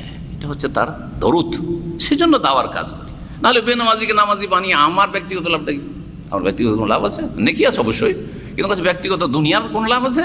যে ও টাকা দিচ্ছে কেউ, যে আমাকে নামাজি বানিয়েছেন, নেন, হ্যাঁ 50,000 টাকা নেন, না না না, কোনো দুনিয়ার গরজ নেই। লা নুরিদু মিনকুম জাযাআন ওয়ালা শুকুরা, হ্যাঁ, ইন আজরিয়া ইল্লা আলা রাব্বিল আলামিন। জি, আম্বিয়া রাসূলগণ এই কথাই বলেছেন কোরআনে কারীমে। নবী রাসূলগণের দুশমন তাদের অধিকাংশ জাতির মেজরিটি হচ্ছে দুশমন। অত নবী রাসূলগণ সবচেয়ে বেশি হিতাকাঙ্ক্ষী এবং সবচেয়ে বেশি ভালোবেসেছেন যে দেখো, নিজের সংসার ছেড়ে দিয়ে, নিজের ছেলেমেয়ে ছেড়ে দিয়ে, নিজের কাজ ছেড়ে দিয়ে তাদের ঘরে ঘরে ঘোরা আর তাদেরকে ইসলামের দাওয়াত দাও, কিসের জন্য? জি, রাসূলুল্লাহ সাল্লাল্লাহু আলাইহি ওয়াসাল্লাম বলছেন, তোমরা অতক্ষণ পর্যন্ত মুমিন হতে হবে যতক্ষণ পরস্পরকে না ভালোবাসবে। তাহলে ভালোবাসতে হবে, বিশেষ করে মুমিন মুসলিমকে দিনের ভিত্তিতে, তাকওয়ার ভিত্তিতে, আল্লাহ ভীরুতার ভিত্তিতে, দিনের এলেম এবং আমলের ভিত্তিতে আমরা বেশি ভালোবাসবো। যার যত এলেম ভালো, আমল ভালো, তাকে বেশি ভালোবাসবো। যার যত এলেম আমলে ত্রুটি, তার ভালোবাসা তখন অতটা কমতে থাকবে, কিন্তু ভালোবাসা তারপর আছে। একজন অসৎ মুসলিমেরও ভালোবাসা আছে যে সে আমার একজন মুসলিম ভাই। আওয়ালা আদুল্লকুম আলা শাইইন, আচ্ছা তোমাদেরকে কি বলে দেব না এমন একটা বিষয় সম্পর্কে, ইযা ফাআলতুমুহু, সেই বিষয়টি যদি তোমরা করো, তাহাবাবতুম, সেই কাজটি যদি তোমরা করো, তাহলে পরস্পরকে ভালোবাসতে পারবে বা পরস্পরের মাঝে ভালোবাসা সৃষ্টি হবে। এমন একটি কাজ বলে দেব, তদবির, যার মাধ্যমে কি হবে, ভালোবাসা সম্প্রীতি বৃদ্ধি পাবে। সেটা হচ্ছে আফসুস সালামা বাইনাকুম, তোমাদের মাঝে শুধু সালাম দাও না, সালামের প্রচার প্রসার ঘটাও। সালামের প্রচার প্রসার ঘটাবেন কি করে? প্রচার প্রসার ঘটানোর একটা কাজ হচ্ছে জোরে সালাম দিতে, আসতে না। রাস্তাতে চলছেন, সালাম দিলেন, কিন্তু এমন আস্তে করে সালাম দিলেন যে ওর মন উঠল না। সালাম ওগুলো বলছেন, এবার ভালোবাসা জন্মিও না। কথা বোঝা গেছে? জোরে সালাম দেবেন, একটা করে টাইনে সালাম দেবেন। আর আরেকটা হচ্ছে সালাম বারবার দেবেন। বারবার দেখা হচ্ছে ঘন ঘন বারবার দেবেন। আমাদের একটা খারাপ অভ্যাস আছে আমাদের উপমহাদেশের লোকদের, যে আমরা অফিসে ঢুকলে প্রথম ওই সকালবেলা যে ঢুকেছি তখন একবার, বা বিকাল 4টায় ঢুকলাম একবার সালাম দিলাম, আর রাত 10টায় গেলে তখন দিলাম নাই দিলাম বিদায়ের সময় একটা সালামা। আর এর মাঝখানে অফিসে যে 14 বার ঢুকছি বেরোচ্ছি, কখনো টয়লেটে গেলাম, কখনো নামাজে গেলাম, আবার ঢুকলাম, দেখলাম কি বসে আছে, সালাম দেওয়া দেয় নেই। না, এগুলো ভুল। কারণ নবী সাল্লাল্লাহু আলাইহি ওয়াসাল্লামের সুন্নত কি, একটু চোখের আড়াল, পর্দার আড়াল হয়েছে, মাত্র গেটের বাইরে গেছে, আবার ঢুকছে, আবার সালাম আলাইকুম, বুঝা গেছে না? এটা হচ্ছে সুন্নাহ। যদিও এটা জরুরি জিনিস নয়, কিন্তু এতে কি হবে, বারবার দিনে 10 বার সালাম দিচ্ছে একজন, আরেকজন শুধু একবার ওই যখন ঢুকেছে প্রথম ডিউটিতে তখন সালাম দিচ্ছে। পার্থক্য নাই? অবশ্যই সম্পর্কের পার্থক্য করবে। জি, অবশ্যই পার্থক্য। এই লোকটা যতবার ঢুকে ততবার সালাম দেয়, যতবার বিদায় নেই ততবার সালাম দেয়। জি, বারবার সালাম দেওয়ার চেষ্টা করতে হবে। সালামের প্রচার প্রসার, সালামের প্রচার প্রসার হচ্ছে যে আপনি যে কোনো জায়গায় সালাম দিবেন, ভালো পরিবেশে সালাম। আর এখানে সালামের পরিবেশ নাই, না এরকম না। যেমন ইসলামিক সেন্টার আসে সবাই সালাম দেয়, তাই না? মসজিদে আসলে প্রায় লোকই সালাম দেয়, তাই না? সালাম আলাইকুম, সালাম আলাইকুম। তবে একটা কথা বলি, ইসলামিক সেন্টার আলোচনা চলছে আর ঢুকছে না সালাম আলাইকুম, এটা করবেন না। এটা অনেক ভাইরা করে, ভুল এটা। কারণ আপনার সালামের চাইতে অনেক গুরুত্বপূর্ণ কাজে আমরা আছি। কথা বোঝা গেছে না?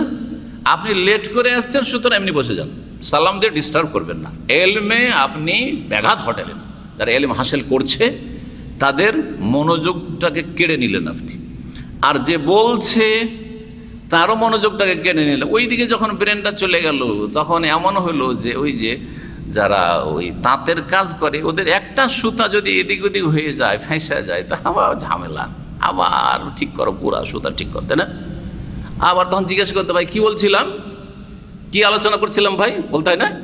মাঝে মাঝে দেখবেন কিন্তু একজনের যদি মোবাইল বেজে ওঠে, ওইটা আমাকে এত ডিস্টার্ব করে যে তখন আমার ওই যে খেয়াও, আমরা বলি খেয়াও ছুটে গেল। ছুটে যাওয়ার কারণে তখন কী করতে হয়, কী আলোচনা করছিলাম আবার আপনাদেরকে জিজ্ঞেস করি মাঝে মধ্যে। কখনো মনে থাকলেও জিজ্ঞাসা করি, কখন মনে থাকেও না, চলে যায় যে কি বলছিলাম, আরে কাট করে দিল। এই জন্য গুরুত্বপূর্ণ কাজে যখন থাকবে তখন সালাম দেবেন না। বিশেষ করে এলেম শিখা, এলেম চর্চা করা। জি, এমন নয় যে ওই বিদাতিদের ধারণা রাখবেন যে খাবারের সময় সালাম দেওয়া নেই, যখন খাওয়া দাওয়া করছে। আর কি দেশীয় যে মেলা ফতোয়া আছে, বেদাতি ফতোয়া, ওগুলো বলেন না 2-4টা, এগুলো তো আমাদের সমাজে নাই। কারণ আমরা তো আলহামদুলিল্লাহ কোরআন হাদিসের অনুসারে আহলে হাদিস ছোটো থেকে বা জন্মসূত্রে 7 পুরুষ থেকে আলহামদুলিল্লাহ। কিন্তু ওই বিদাতি সমাজে, হানাফি সমাজে আমার দেশে কি আছে জানেন না? না, কোরআন তেলাওয়াতের সময় সালাম দেওয়া যাবে না। কোরআন তেলাওয়াতের সালাম দেন, সালামের জবাবটা আয়াত পুরা করে, আয়াত পুরা না করার আগে দেবেন, কিন্তু কোরআন তেলাওয়াতের সালাম দেওয়া যাবে। তারপরে বাথরুমে আছে সালাম দেওয়া যাবে, বাথরুমে থাকলেও সালাম দেওয়া যাবে, যাতে জানিয়ে দেওয়ার জন্য আমি এসেছি, হয়তো আপনার সাথে দেখা করে দেবো, আমি এসেছিলাম, এটা উদ্দেশ্য আপনার। সালাম দিয়ে দেবেন, কিন্তু উত্তর টয়লেট থেকে দেবেন না, টয়লেট থেকে বেরিয়ে উত্তর দেবেন। জি, কথা বোঝা গেছে? খাওয়া দাওয়ার সময় সালাম দিলে মুরব্বীরা আমাদের দেশে কি করে? ভুল ধরে। হ্যাঁ, যুবক ছেলেদের কি করে? ভুল ধরে। ওই রকমই একসময় আমি নতুন নতুন যুবক হয়েছিলাম, বিয়ে বাড়ি ছিল, আর এসে সালাম দিয়ে দিচ্ছি। ওই দোষী জামাতে মনে হয় বলো গোলমার বা মিশকাত পড়তাম, আর সালাম দিয়েছি। তখন কিছু লোকেরা বলছে, তুমি সালাম কেন দিলে খাওয়া দাওয়ার সময়? তখন তার মাসলা জানতাম না, এখনকার মতো জানলে তো সাইজই করতে পারতাম ওদের। তো ওরা আমাকে সাইজ করে দিল, আমি তাদের সাইজ করতে পারলাম না। সুবহানাল্লাহ।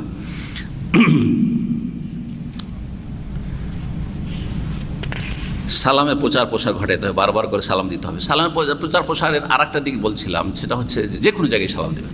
মুসলিম যেখানে আছে সেখানে সালাম। এয়ারপোর্টে বসে আছেন অমুসলিম দেশে, শুধু একজনকে দেখছেন যে এই পাক্কা মুসলিম, মানে দেখলেই বোঝা যাচ্ছে মুসলিম। তার দাড়ি দেখে চেনা যাচ্ছে, অথবা টুপি দেখে চেনা যাচ্ছে, পাঞ্জাবি পায়জামা দেখে চেনা যাচ্ছে, অথবা আপনি চিনতে পারছেন যে হ্যাঁ মুসলিম। যেভাবে হোক না কেন, সে কথা বলছে টেলিফোনে, আর দাড়িও নেই, কিছু নেই, হ্যাঁ টুপিও নেই, কিন্তু ইনশাল্লাহ, হ্যাঁ ওয়ালাইকুম সালাম, ঠিক আছে ভাই, আল্লাহ হাফিজ। তার বুঝলেন না যে লোকটা মুসলমান? বুঝে নিলেন, জরুরি নয় যে সালাম দেওয়ার জন্য দাঁড়িয়ে থাকতে হবে। আমি তার আল্লাহ হাফেজ বা ইত্যাদি বলছে, ওয়ালাইকুম সালাম বলছে, মাশাআল্লাহ বলছে, ইনশাআল্লাহ বলছে, তাদের বুঝে নিলাম যে মুসলিম আছে, সালাম দেব। 1000 লোক বসে আছে, হ্যাঁ ওয়েটিংয়ে, বা কয়েকশো বসে আছে স্টেশনে, রেল স্টেশনে, বাস স্টেশনে, আর তার মধ্যে 1-2 জন আছে। আরে কি আর সালাম দেবো, এইখানে পরিবেশটা অন্যরকম। হ্যাঁ, না না না, সালাম দেবেন আপনি, এটা হচ্ছে এফসা, প্রসার করছেন। যেই জায়গায় যান আপনি সালামের প্রসার করছেন। সেও চিনল যে না, আর একটা মুসলিম আছে, সেও চাইছে যে আমার মতো আরেকজন মুসলিমকে পাই। জি সুবহানাল্লাহ। আমার এরকম বিভিন্ন দেশে ঘটেছে। একেবারে আমি মনে করছি সবগুলি অমুসলিম, কিন্তু যেমনই আমি বেল্টে মাল সামানগুলো দিতে গেছি, ছেলেটা অল্প বয়সের, 25-30-এর মধ্যে হবে, সেটা বলছে যে সালাম আলাইকুম স্যার, এরকম বলছে। চেনে না, কিছু চেনে না, সালাম আলাইকুম স্যার দিয়ে তারপর নিজে সামানটা উঠিয়ে দিল, আমাকে উঠাইতে দিল না। ওর সালাম আলাইকুম বুঝতে পারলাম যে মুসলমান। জি, অফিসের সে একজন মানে চাকরিজীবী আর কি, চাকরি করছে বেল্টে, বুঝতে পারলাম অমুসলিম দেশের কথা বলছি আর কি। অনেক ফায়দা আছে সালামের। জি, তো এই ছিল সালাম সম্পর্কে বেশ কিছু আলোচনা। আরও বেশ কিছু আলোচনা রয়েছে। সালামের পূর্ণাঙ্গ বাক্য হচ্ছে আসসালামু আলাইকুম ওয়া রাহমাতুল্লাহি ওয়া বারাকাতুহু। জি, ফোকাহারা বলেছেন ওয়াবতিদাউ সালামে সুন্নাহ, সালাম দেওয়া হচ্ছে সুন্নাত। সুন্নাত মানে সুন্নাতে মুআক্কাদা, ভালো মনে রাখবেন। জি, আর যদি এক দল থাকে তাহলে একজনের সালাম দেওয়াই যথেষ্ট। এক দল আপনারা 5 জন 7 জন একসাথে ঢুকলেন, সবাইকে বলতে হয় সালাম আলাইকুম, সালাম আলাইকুম, সালাম আলাইকুম, তাহলে 5 বার সালাম আলাইকুম শুনতে হচ্ছে, তাই না? না একজন বললে হবে? একজন, 10 জন, 20 জন, 50 জন থাকে, একজন প্রতিনিধি, তাদের প্রতিনিধি হিসাবে সালাম দিলেই পুরো জামাতের পক্ষ থেকে যথেষ্ট। মশলা জানা আছে কি? এটা আপনাদের জানা আছে? অনেকে জানা নেই, মনে রাখবেন। জবাবের ক্ষেত্রে প্রত্যেকে ওয়ালাইকুম আসসালাম বলতে হবে, সেটাও জরুরি না, একই রকম। আমরা অনেকে বসে আছি, আর একজন লোক বা কয়েকজন লোক এসে সালাম দিল, আমাদের মধ্য থেকে আমি বললাম ওয়ালাইকুম আসসালাম ওয়া রাহমাতুল্লাহি ওয়া বারাকাতুহু, যথেষ্ট, আপনাদের পক্ষ থেকে হয়ে গেল। সবাই আপনারা বলেন ওয়ালাইকুম আসসালাম, ওয়ালাইকুম আসসালাম, ওয়ালাইকুম আসসালাম, তো হইচই শুরু হয়েছে, দরকার নেই, জায়েজ আছে, কিন্তু কেফায়া মানে যথেষ্ট, এটা এনাফ।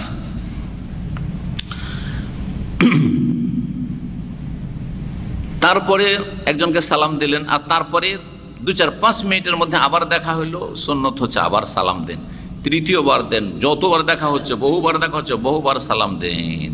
জি,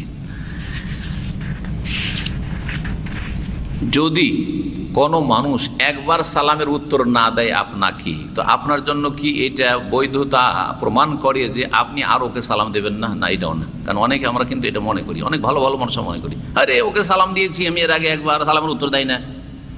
আমরা যখন ওই হাঁটাহাঁটি করি না সকালবেলা, তখন বেশ কিছু লোক এরকম পাওয়া যায়, পাশ দিয়ে অতিক্রম করছে, সেও মর্নিং ওয়াকিং করছে আর আমিও করছি। তো কিছু লোকেরা আছে সালামের উত্তর দেয়, কিছু লোক আছে সালামের উত্তর দেয় না, অথচ বুঝতে পারছি এরা মুসলিম। তো যে কোনো কারণ হোক, দেয় না হয়তো, বা শোনেইনি, ওইটাও হইতে পারে, আল্লাহ আলাম। দেখো, তো কথা হচ্ছে যে কেউ যদি সালামের উত্তর, অনেক সময় অমনোযোগী থাকে, উত্তর হয়তো দিল না, আমার জন্য এটা বৈধতা প্রমাণ করে না যে ও সালামের জবাব পায়নি, সুতরাং আর সালাম দেব না। আমি আমার কাজ করব, তার কাজ সে করবে। কথা বোঝা গেছে না? আপনি আপনার কাজ করবেন। সালাম দেওয়া সুন্নাতে মুআক্কাদা, কিন্তু সালামের জবাব দেওয়া বলছেন ওয়ারাদ্দুস সালামে ফারজু আইনিন আলাল মুনফারিদ। একজন যদি থাকে তাহলে সালামের জবাব দেওয়া ফারজে আইন তার জন্য, ফারজে আইন মানে ওকেই সালামের উত্তর দিতে হবে, কারণ একাই আছো। আর যখন এক দল থাকবে, দুইজন তিনজন থাকবে, তো তখন হচ্ছে সালামের জবাব দেওয়া ফারজে কেফায়া, মানে আমাদের পক্ষ থেকে একজন দুইজন সালামের উত্তর দিয়ে দিলেই ফরজে কেফায়া বা ফরজ আদায় হয়ে যাবে। জি, ও ফরজ কেফায়া আল জামা। জি, সালাম দেওয়ার সময় বলবেন আসসালামু আলাইকুম ওয়া রাহমাতুল্লাহি ওয়া বারাকাতুহু, কিন্তু জবাবে কি বলবেন? একজন হাত তুলবেন, জবাব কি বলবেন? আপনি লক্ষ্য করেছেন বা আপনারা লক্ষ্য করেছেন কি একটা জিনিস নতুন বাড়িয়েছে, একটা একটা একটা অক্ষর বাড়িয়েছে, ও বাড়িয়েছে, ও বাড়াইতে হবে।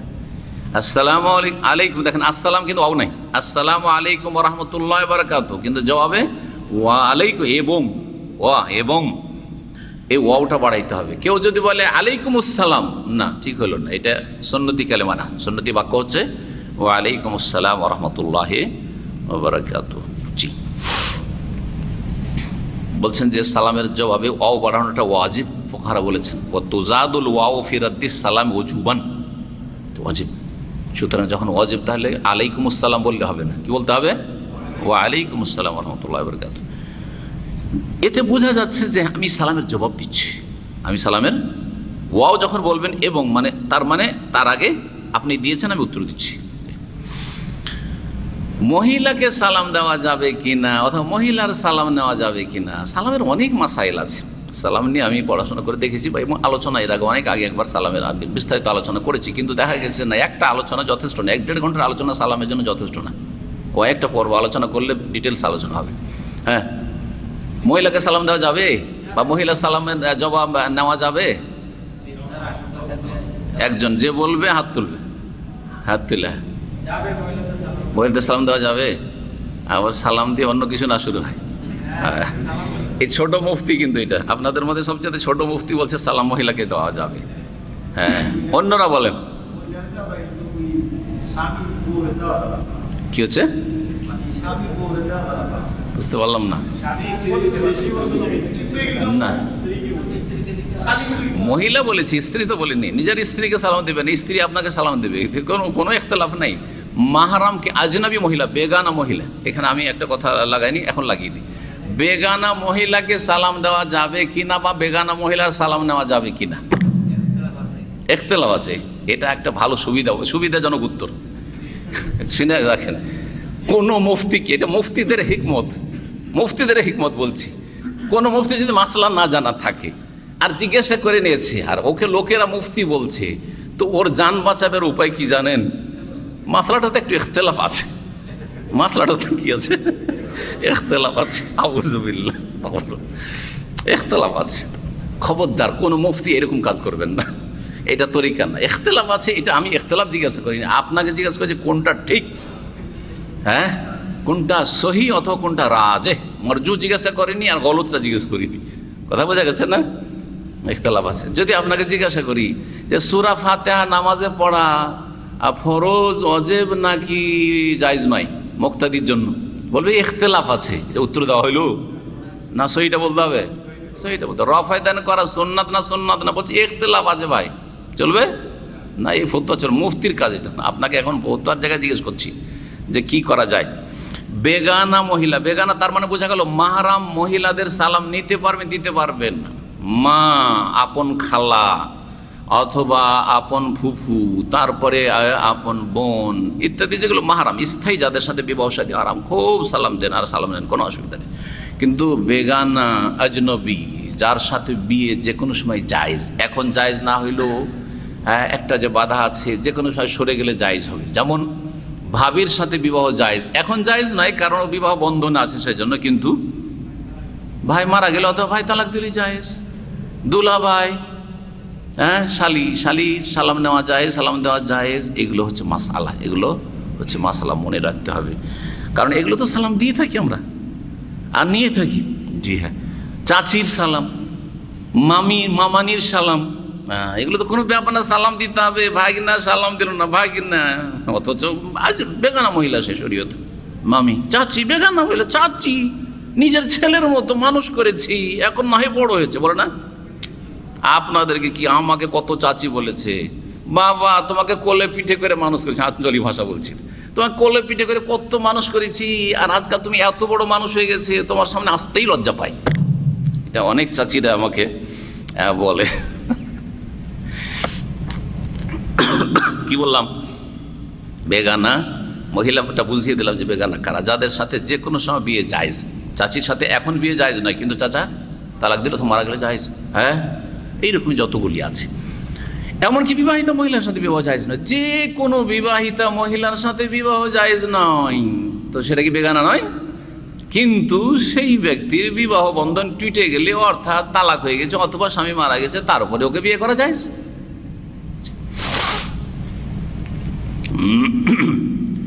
বেগানা মহিলাকে আসল হচ্ছে সালাম দেওয়া অপছন্দনীয়, মাকরুহ। জি, সেটা মাকরুহ তাহরিমি, আসল হচ্ছে মাকরুহ তাহরিমি, মানে জায়েজ নয়। তবে কখন জায়েজ? যদি বৃদ্ধা মহিলা হয়, বৃদ্ধা মহিলা হয়, বয়স্কিকা মহিলা। জি, যেই মহিলাকে সালাম দিলেও কোনো ফিতনার আশঙ্কা নেই, বা সালাম নিলেও ফিতনার আশঙ্কা নেই।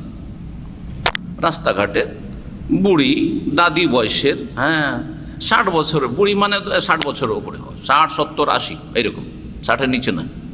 60-এর নিচে বৃদ্ধা বলা যাবে না। 50 বছর মহিলা বলে বৃদ্ধা না, বৃদ্ধা এখনো নয়। তো 60, 70, 80 বছর বয়সের যদি মহিলা হয়, তাহলে সালাম দেওয়া যাবে। যে কোনো মহিলাকে সালাম দেওয়া যাবে, সালামের উত্তরও দেওয়া যাবে, সালাম নেওয়াও যাবে। কিন্তু যুবতী মহিলা যদি হয়, না, জায়েজ নাই, কারণ ফিতনার আশঙ্কা আছে। ফিতনার কি আছে? আশঙ্কা আছে। হ্যাঁ, ফিতনা মুক্ত যেখানে, সেখানে জায়েজ, বিশেষ বিশেষ ক্ষেত্রে জায়েজ বলবো। যুবতী অল্প বয়সেরই আছে, কিন্তু ফিতনার কোনো আশঙ্কা নেই, ফিতনার কোনো আশঙ্কা নেই, সেখানে সালাম দেওয়া জায়েজ। যেমন আপনি কোনো বাসায় গেছেন, আর স্বামী স্ত্রী ওরা আছে, আর পর্দার আড়াল থেকে অথবা বোরকা পরে ওরা স্বামী স্ত্রী আছে, ফিতনার আশঙ্কাই নেই, এখানে প্রশ্ন ওঠে না। অথবা কয়েকজন মহিলা আছে, কয়েকজন মহিলা থাকলে ফিতনার আশঙ্কা আছে। একা একজন মহিলা আর আপনি একা পুরুষ, তাহলে ফিতনার আশঙ্কা আছে, কথা বোঝা গেছে। কিন্তু বাসাতে শাশুড়ি আছে, বউ আছে, আরও কেউ আছে, 2-4 জন আছে, আর তারা আপনার পর্দা করে চেহারা খুলে আপনার সামনে আসা যায় না, পর্দার আড়াল থেকে অথবা পর্দা করে বোরখা পরে বলছে আসসালামু আলাইকুম। হ্যাঁ, মিষ্টি ভাষায় নয়, নরম ভাষায়, নাকি সুরে নয়, মিষ্টি ভাষায় নয়, সাধারণ নর্মাল ভাষায় যেটা কথা বলে সে ভাষায়। কারণ নরম করে কথা বলা মহিলাদের নিষেধ করা হয়েছে। ফালা তাখজানা বিল কওলে, মিষ্টি ভাষায় নাকি সুরে আকর্ষণীয় আওয়াজে কথা বলিও না।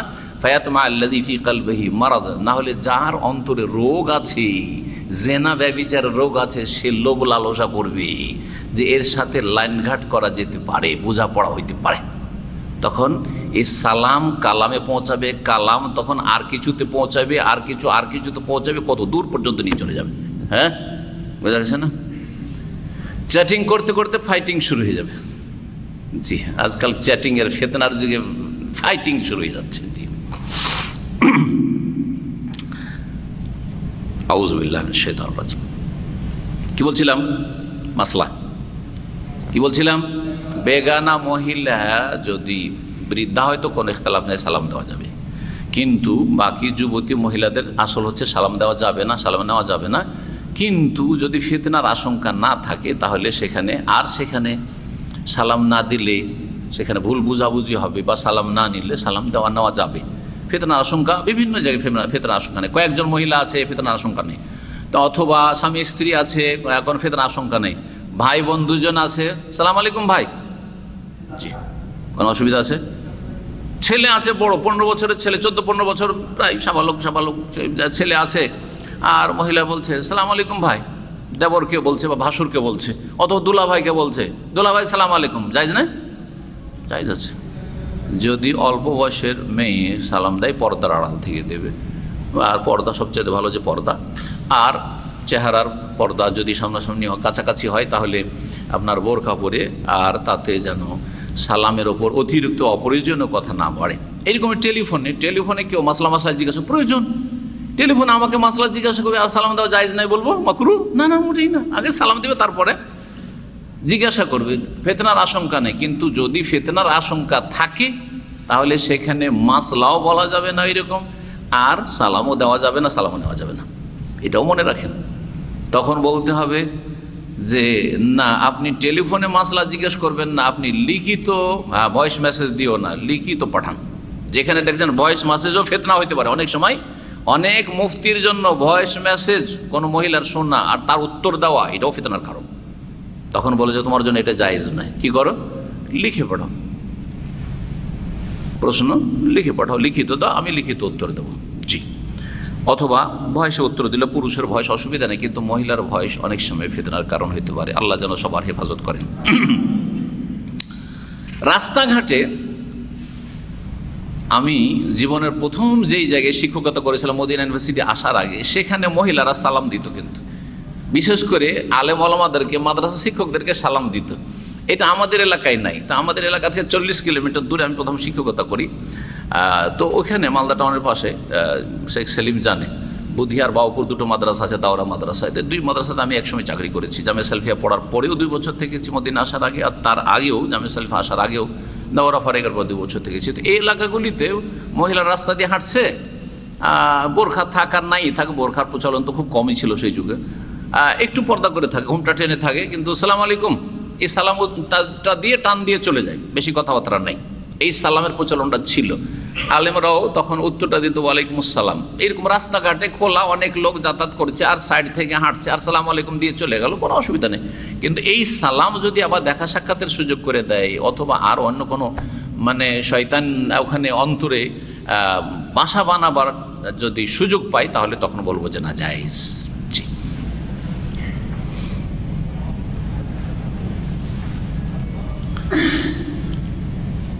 কিছু কিছু ফোকাহারা বলেছেন যে তেলাওয়াতের অবস্থায় সালাম দেওয়া মাকরু, জিকির আজকার করছে বা তালবিয়া পাঠ করছে, কিন্তু এগুলোর কোনো দলিল নেই।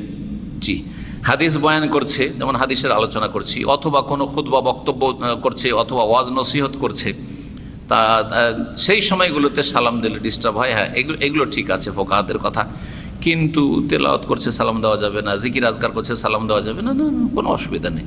জি। তালবিয়া পাঠ করছে সালাম দেওয়া যাবে না, এগুলো কথা ফোকাহাদের বিনা দলিলের কথা বা অযৌক্তিক কথা। কারো সাথে যদি মনোমালিন্যের কারণে কথা না বলেন, তো 3 দিন পর্যন্ত ইসলাম ছাড় দিয়েছে, তাই না? 3 দিন পর্যন্ত। কেন ছাড় দিয়েছে?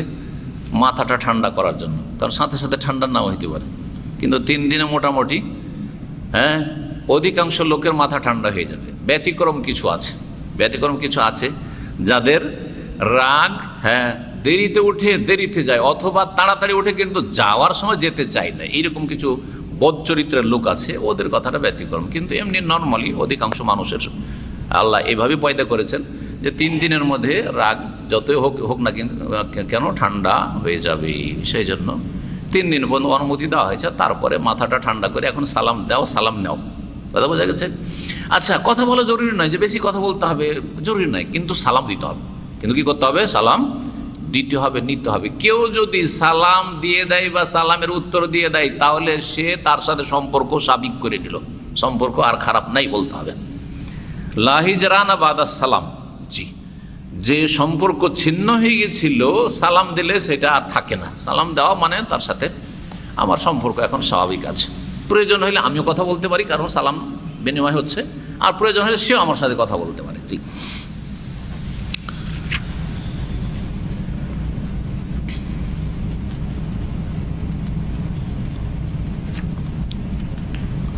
আচ্ছা, কোনো যদি জনহীন বাড়িতে প্রবেশ করেন, যেখানে বুঝতে পারছেন যে বাড়িতে কোনো মানুষজন নাই, অনেক সময় বিরান বাড়ি, দীর্ঘদিন ধরে বাসা ভাড়া নিতে আমরা যাই, গোটা বিল্ডিং খালি আছে, কোনো লোকজন নেই, আর রুমে রুমে ঢুকছেন, বা ফ্ল্যাটে ঢুকছেন, সালাম দেবেন না দিবেন না, এটা একটা মশলা জেনে নেওয়া জরুরি। জি, বলেন দেখি। সালাম যাবে না, দেওয়া উচিত, কারণ ওখানে মানুষ না থাকলেও জিন্নাত থাকতে পারে, আর জিনের স্বভাব হচ্ছে অনাবাদ এলাকায় বসবাস করা। যেই বাসাতে 2-4-6 মাস কোনো মানুষ বসবাস না করবে, সেখানে জিন বসবাসের সম্ভাবনা খুব বেশি। জি, যেন বিরান জায়গাতে জিন থাকে। বন জঙ্গল কেটে ফেলে দেন, ধীরে ধীরে জিন পালিয়ে যাবে। বসবাস শুরু করে দেন, মানুষ বসবাস করলে জিন কিন্তু আমরাকে ভয় পায়, আমরা জিনকে ভয় করি। এটা হচ্ছে আমাদের রোগ। জিন খুবই ভয় পায়, এটা আসলে শরীয়তের কথা। জিন মানুষকে খুব বেশি ভয় পায়, কিন্তু এক শ্রেণীর মানুষ জিনকে ভয় করার কারণে জিনের দাপট মানুষের উপর চলে। আর যে মানুষ মুমিন, দিনদার, পরেজগার, মুত্তাকি, কোরআন হাদিসের এলেম আছে, জিনকে ভয় করে না, যার তৌহিদ ঠিক আছে, তাকে দেখলে জিন ওইভাবে পালাবে যেভাবে উমর রাদিয়াল্লাহু তাআলাকে দেখলেই অন্য দিক থেকে শয়তান পালাইত, যে এই গলি দিয়ে আর চলা যাবে না, পালা এখান থেকে। জিন তাড়াবার সহজ উপায় হচ্ছে জিকির আজকার করা। জিকির আজকারের মধ্যে বিসমিল্লাহ বলে জিন অন্ধ হয়ে যায়। জিনকে যদি অন্ধ করতে চান, জিন যেন আমাকে দেখতে না, বিসমিল্লাহ বলে দেন। টয়লেটে ঢোকার সময় বিসমিল্লাহ বলে দেন, জিন থাকলেও দেখতে পাবে না। করেন না? করেন না? করতে হবে, এগুলো করা উচিত। ক্ষতি করতে পারবে না, কারণ অন্ধ হয়ে গেছে, ও দেখতে পায় না তো কিছু। আল্লাহু আকবার বলেন। শুধু আজানের আল্লাহু আকবার শুনলে জিন পালা, এটা তো হাদিস শোনা আছে, এটা আসল নয়। যে কোনো সময় আপনাকে ভয় লাগছে, একা আছেন, আল্লাহু আকবার এমন চমকে উঠবে জিন যে পালাইতে দিশা পাবে না। এই যে নিউ মুসলিমরা যখন ইসলাম কবুল করে, আল্লাহু আকবার বলারই ফায়দা আছে, কারণ ওর কলবে বাসা করেছিল জিন শয়তানে। আল্লাহু আকবারের ধ্বনি শুনে জিন পালাতে দিশা পাবে না।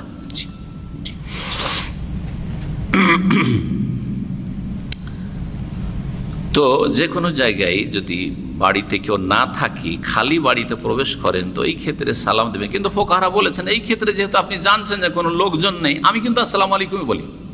যখন তখন হোটেলে ঢুকতে হয়, আমি জানি যে হোটেলে কে থেকেছে, না দেয় কোনো কাফের থেকেছে, না কোনো বেদিন মদখোর থেকেছে, কে জানে কত পাপ হয়েছে এই হোটেলে রুমে, আল্লাহ ভালো জানে। সুতরাং বিসমিল্লাহ, আউযু বিকালিমাতিল্লাহি তাম্মাতি মিন শাররি মা খালাক। বিসমিল্লাহ বলার পরে আউযু বিকালিমাতিল্লাহি তাম্মাতি মিন শাররি মা খালাক, সমস্ত সৃষ্টির অনিষ্ট থেকে, জিন কেন সমস্ত সৃষ্টির অনিষ্ট থেকে পানা চেয়ে আল্লাহর কাছে। জি, তারপরে আরামসে আছি, কোনো চিন্তা নেই। জি, আর সালাম আলাইকুম বলি। প্রথমখানে ঢুকলে কি বলি? বলা উচিত সালাম আলাইকুম। তবে ফোকাহারা বলেছেন আসসালাম, যেহেতু মানুষজন নেই সেজন্য আসসালামু আলাইনা ওয়া আলা ইবাদিল্লাহিস সালিহিন, আমাদের ওপর সালাম হোক, মানে নিজে কি সালাম দিলেন, আর আল্লাহর নেক বান্দাদেরকে সালাম দিলেন। নেক বান্দা জিনদের মধ্যেও আছে, তো যেন আপনি সালাম বলছেন যে এই জিন তোমরা যদি নেক বান্দা হও, মুসলিম হও, তো তোমাদেরকে সালাম। আর কাফের জিন যদি এই রুমে থাকো, তো তোমাদেরকে সালাম নেই। আসসালামু আলাইনা ওয়া আলা ইবাদিল্লাহিস সালিহিন, এগুলো ফোকাহাদের ইজতিহাদ, এইরকম কোনো দলিল পাইনি, আল্লাহু আলাম। তবে আসসালামু আলাইকুম বললেই যথেষ্ট। নিজের উপর সালাম, আপনাদের উপর সালাম, আর সালামের যে হকদার তাকেই সালাম। জি, অমুসলিম জিনকে সালাম দিচ্ছি না, কাফের জিনকে সালাম দিচ্ছি না। আচ্ছা, সালামের পরে আরও কিছু যদি করতে চান অভিবাদনের ক্ষেত্রে, তাহলে আরেকটি সুন্নতি কাজ, সেটা হচ্ছে মুসাফাহা। কি ওটা? আমাদের লোকেরা কি বলে? না না, ওটা তো ইংলিশ। এই শব্দটাকে বিকৃত করে বলে মোসাফা। মোসাফা কেউ বলে মোসাফা ফ দিয়ে, আর কি হাটা বলেন, হা শব্দটা বলেন। আর এটা কাছাকাছি, মোট কথা একটু সামান্য ভুল হইল, কিন্তু আরও বিকৃত করে বলে মোসাবা, ব দিয়ে বলে, বলেন অনেকে সালাম মোসাবা, সালাম মোসাবা করলাম, মোসাবা নয়, ব নাই ওখানে, কথা বলছেন না? শুদ্ধ কি তাহলে? মোসাফাহা। কি? মোসাফাহা। সাফহাতুন মানে হাতের তলা, মোসাফাহাতুন মানে হাতের তলার সাথে হাতের তলা মিলানো, হাতের ওপর মিলানো নয়। তাহলে শুধু হাতের তলার সাথে যদি তলা মিলান, তাহলে কয় হাতে মোসাফা করতে হয়? 1 1 2, 2 2 4 নয়। কারণ 2 2 4 যখন মোসাফা করবো, দেখো সেলিম 2 2 4 করো, 2 2 4 যদি মোসাফা করি এইরকম, এরকম ধরো না, তাহলে দেখেন হাতের তলার সাথে অর্ধেক মিললো, আর অর্ধেক হাতের ওপরের সাথে মিললো। আমি ওর একদিকে হাতের ওপর ধরে আছি, আর ও আরেকদিকে আমার হাতের ওপরে হাত লাগিয়ে আছে, তাহলে এটা মোসাফাই থাকলো না, এটা মোসাফাহাই থাকলো না। হাতের তলার সাথে মিললো, হাতের ওপর ভাগের সাথে মিললো, সুতরাং এটি বেদাতি মুসাফা।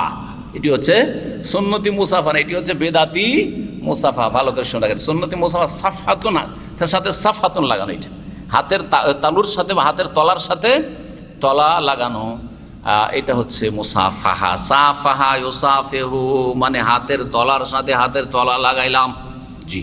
যেমন কাতালা ইউকাতালু মানে দুই দিক থেকে মারামারি করলাম, জি।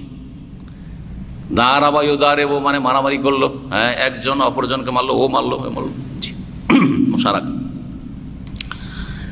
মহিলার সাথে মুসাফা জায়েজ, বেগানা মহিলা, বুড়ি যদি হয় তাও জায়েজ নয়, ভালো করে শোনে। বয়সিকা মহিলা বা যেখানে ফিতনার আশঙ্কা নেই, সালাম তো দেওয়া যাবে, নেওয়া যাবে, কিন্তু মুসাফা করা যাবে না। রাসূলুল্লাহ সাল্লাল্লাহু আলাইহি ওয়াসাল্লাম বায়াত নিতেন ইসলামের, তারপরেও বিল কালামে মহিলাদের বায়াত হইতো কথার দ্বারা, মানলে এগুলো মানবে, বাস হয়ে গেল, জি। হাতে হাত দিও না, আর বিদাতি পীরদের পাগড়ির মতো করেও না, যে পাগড়ি লম্বা করে দিল, গামছা লম্বা করে দিল। যারা যারা পাগড়ি ধরতে পারছেন ধরেন, আর যার পাগড়িতে হাত না পৌঁছেছে, যারা পাগড়িতে হাত দিয়ে আছে, হ্যাঁ, তাদের পিঠখানে একটু হাত দিয়ে নেন, করছে না? বড় আল্লামা সাহেবও তো এই করেছে, আপনাদের ইন্টারনেটে তো আছে, তাই না? আপনাদের যে বড় আল্লামা, যিনি, আল্লাহর বনে হেদায়েত করুক এসব লোককে। পুরুষ পুরুষের সাথে মুসাফা করবে, মহিলা মহিলার সাথে মুসাফা করবে, মহিলা মহিলা মুসাফা করবে। মহিলারা কিন্তু আবার এই ত্রুটি করে, অনেকে কি করে, মহিলারা সালাম করে, মুসাফা করে না, মহিলা মহিলাকে মুসাফা করবে। আর মুসাফার ক্ষেত্রে ইসলামী আদব হচ্ছে অতক্ষণ পর্যন্ত হাত টানবেন না যতক্ষণ সেই ভাই না টানবে, হ্যাঁ। বিশেষ করে যিনি বড় তিনি আগে টানবেন না, না হলে অনেক সময় কি হবে, হীনমন্যতায় ভুগবে। কিসে ভুগবে? একজনকে তো টানতে হবে রে ভাই। আমিও যদি মনে করি যে আমিও টানবো না, আপনি বলছেন শেখ টানে না, তো আমিও টানবো না, তো টানবে কি? বুঝতে পারছেন না? তাহলে কি করতে হবে? একজনও টানতে হবে। তো যিনি এসে সালাম দিলেন প্রথম, উনি যখন টেনেন, ওই যেহেতু উনি সালাম দিয়েছেন আর আমি সালামের জবাব দিয়েছি বা মুসাফা করছি, আগে হাত বাড়িয়েছেন, উনি যখন টানবেন তখন আমি টানবো। আর আরেকটা হচ্ছে যে বড়, ও টানবে না। আমি যদি, আমার সাথে কেউ মুসাফা করে আর আমি যদি হাত আগে টেনে নিই, তো আপনার এলেমও কম, আর আপনার ভুল বুঝাবুঝিটা বেশি হইতে পারে আমার চাইতে। সুতরাং আপনি বোঝা, ও শেখ আমার সাথে হাতটা মিলাইলো, একবারে খাচ করে টেনে নিল, হ্যাঁ। কিন্তু আমার থেকে তাড়াতাড়ি টানলে আমি বলবো না, আর যদি বলি আমি সামনাসামনি বলবো। অনেকে কিন্তু আবার মুসাফা করে কিরকম করে, মুসাফা করতে হবে এইরকম এইরকম, কথা বোঝা গেছে? আরবিদের মুসাফা, এটা হচ্ছে কিছু আরবিদের মুসাফা, এটাও না, কথা বোঝা গেছে? তালি বাজান। আবার আরেকটা মুসাফা দেখাই, আমাদের অনেক বাঙালি ভাইরা আছে মুসাফা করে, সালাম আলাইকুম। আমি বললাম কি ব্যাপার, হাত চুলকাচ্ছে নাকি? হাত ঠাকাইতে গিয়ে এরকম কেন, একটু ঠাকাই, এরকম করে, এরকম করে, জি। না না না, সই আকিদার দাবিদার, আর হাত ঠাকা একটু করে, এরকম করে, না না, খবর দেন না, পুরোপুরি হাত দিন, জি। মুসাফার পরে দ্বিতীয় স্তর হচ্ছে মুসাফার সালাম, তারপর মুসাফাহা। তৃতীয় স্তর হচ্ছে যদি মনে করেন যে আরও কিছু আমি অভিবাদন করতে চাই, আরও কিছু আমি দিতে চাই, নিতে চাই, সেটা হচ্ছে মুআনাকা। ওটার নাম কি?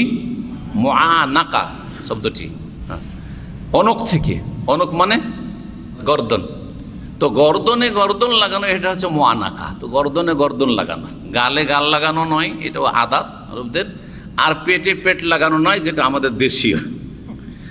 তা আমাদেরটা তো খানিকটা ভুল আছে, যে বুকে বুকে ধরে একবারে জড়িয়ে ধরলো তো ধরলো, আরে জড়িয়ে তো ধরে রে ভাই। কিছু কিছু লোক এমন আবেগে ধরে, আমাকে দিয়ে ধরেছে, এমন করে চিপে ধরলো, মনে হচ্ছে ওই যে জিব্রাইল যে ধরেছিল ওই রকম করে ধরা, ছাড়তেই চাই না, এই করে ধরে যা থেকেই গেল। না না, ওইরকম না, আসলে ভুল এগুলো। আসলে মুআনাকা মানে অনক, অনক লাগালেন, হয়ে গেল অনক, হ্যাঁ।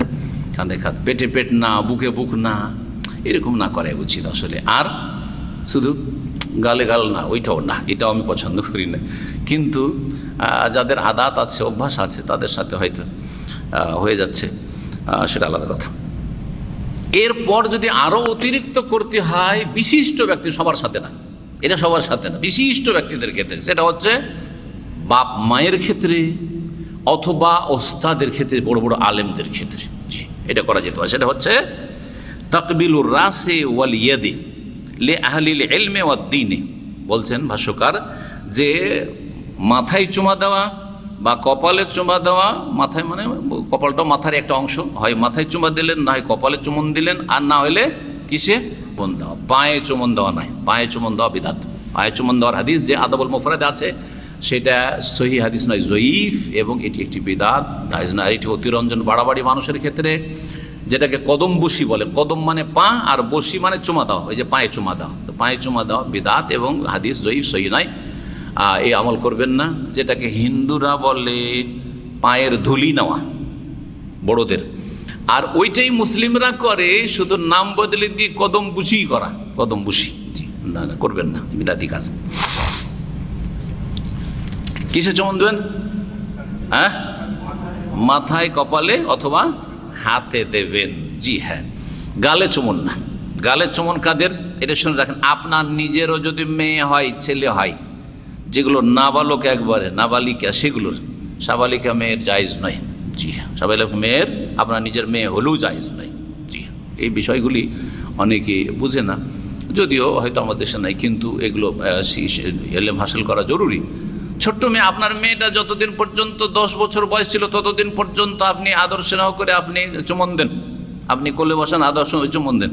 কিন্তু যে মেয়ে সাবালিকা হয়ে গেছে, এখন মাসিক ঋতু চলে এসেছে, মানে সাবালিকা হয়ে গেছে, 10 বছরে, সেটা 9 বছর হয়ে যেতে পারে অনেক সময়, অথবা 12 বছর বয়স হয়ে গেছে, 13 বছর বয়স হয়ে গেছে, সে এমনিতে সাবালিকা হয়ে গেছে, এখন সাবালিকা হওয়ার যে লক্ষণগুলি সেগুলো চলে আসছে, সুতরাং সেই ক্ষেত্রে চুমন দেওয়ার জায়েজ নয়। এই মেয়েটাকে 1 বছর আগে, 6 মাস আগে আপনি চুমন দিচ্ছিলেন আপনি, কিন্তু এখন আর জায়েজ নয় আপনার জন্য।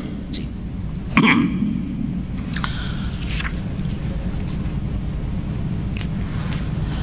সুবহানাল্লাহ, সময় পার হয়ে চলে গেছে শুধু সালামের আলোচনা করতেই, সুতরাং এখানে থেকে গেল। বাকি আরও কয়টা বাকি থাকলো? 5টা বিষয় থাকলো। ইনশাআল্লাহ সংক্ষেপে সেগুলো সারার চেষ্টা করবো আগামী সপ্তাহে, আল্লাহ যদি তৌফিক দান করেন। জাযাকুমুল্লাহ খাইরান, ওয়া সাল্লাল্লাহু ওয়া সাল্লাম আলা মুহাম্মদ ওয়া আলা আলিহি ওয়া সাহবিহি আজমাইন। মুআনাকা 3 বার করতে হবে এরকম দলিল আমার জানা নেই। সুতরাং এই ক্ষেত্রে আল আমরু ফি যালিকা ওয়াসিউন, 1বারও করতে পারেন, 2বারও করতে পারেন, 3বারও করতে পারেন, যখন ও ছেড়ে দিল যথেষ্ট, 1বার করে নেওয়া যথেষ্ট। আর কেউ যদি মনে করে যে আমি 2বার 3বার করবো, কোনো অসুবিধা নেই। 3বার, হ্যাঁ 3বার করা সুন্নাত মনে করে, আমার হাদিসে আজ পর্যন্ত জানা নেই, আল্লাহ আ'লাম। তবে করলে কোনো দোষের কথা নাই। মুআনাকা করে কিছুক্ষণ ধরে থাকলেও জায়েজ আছে, কিন্তু কথা হচ্ছে যে এমন চেপে নয় যে, হ্যাঁ মহিলাকে মুআনাকা করতে পারে।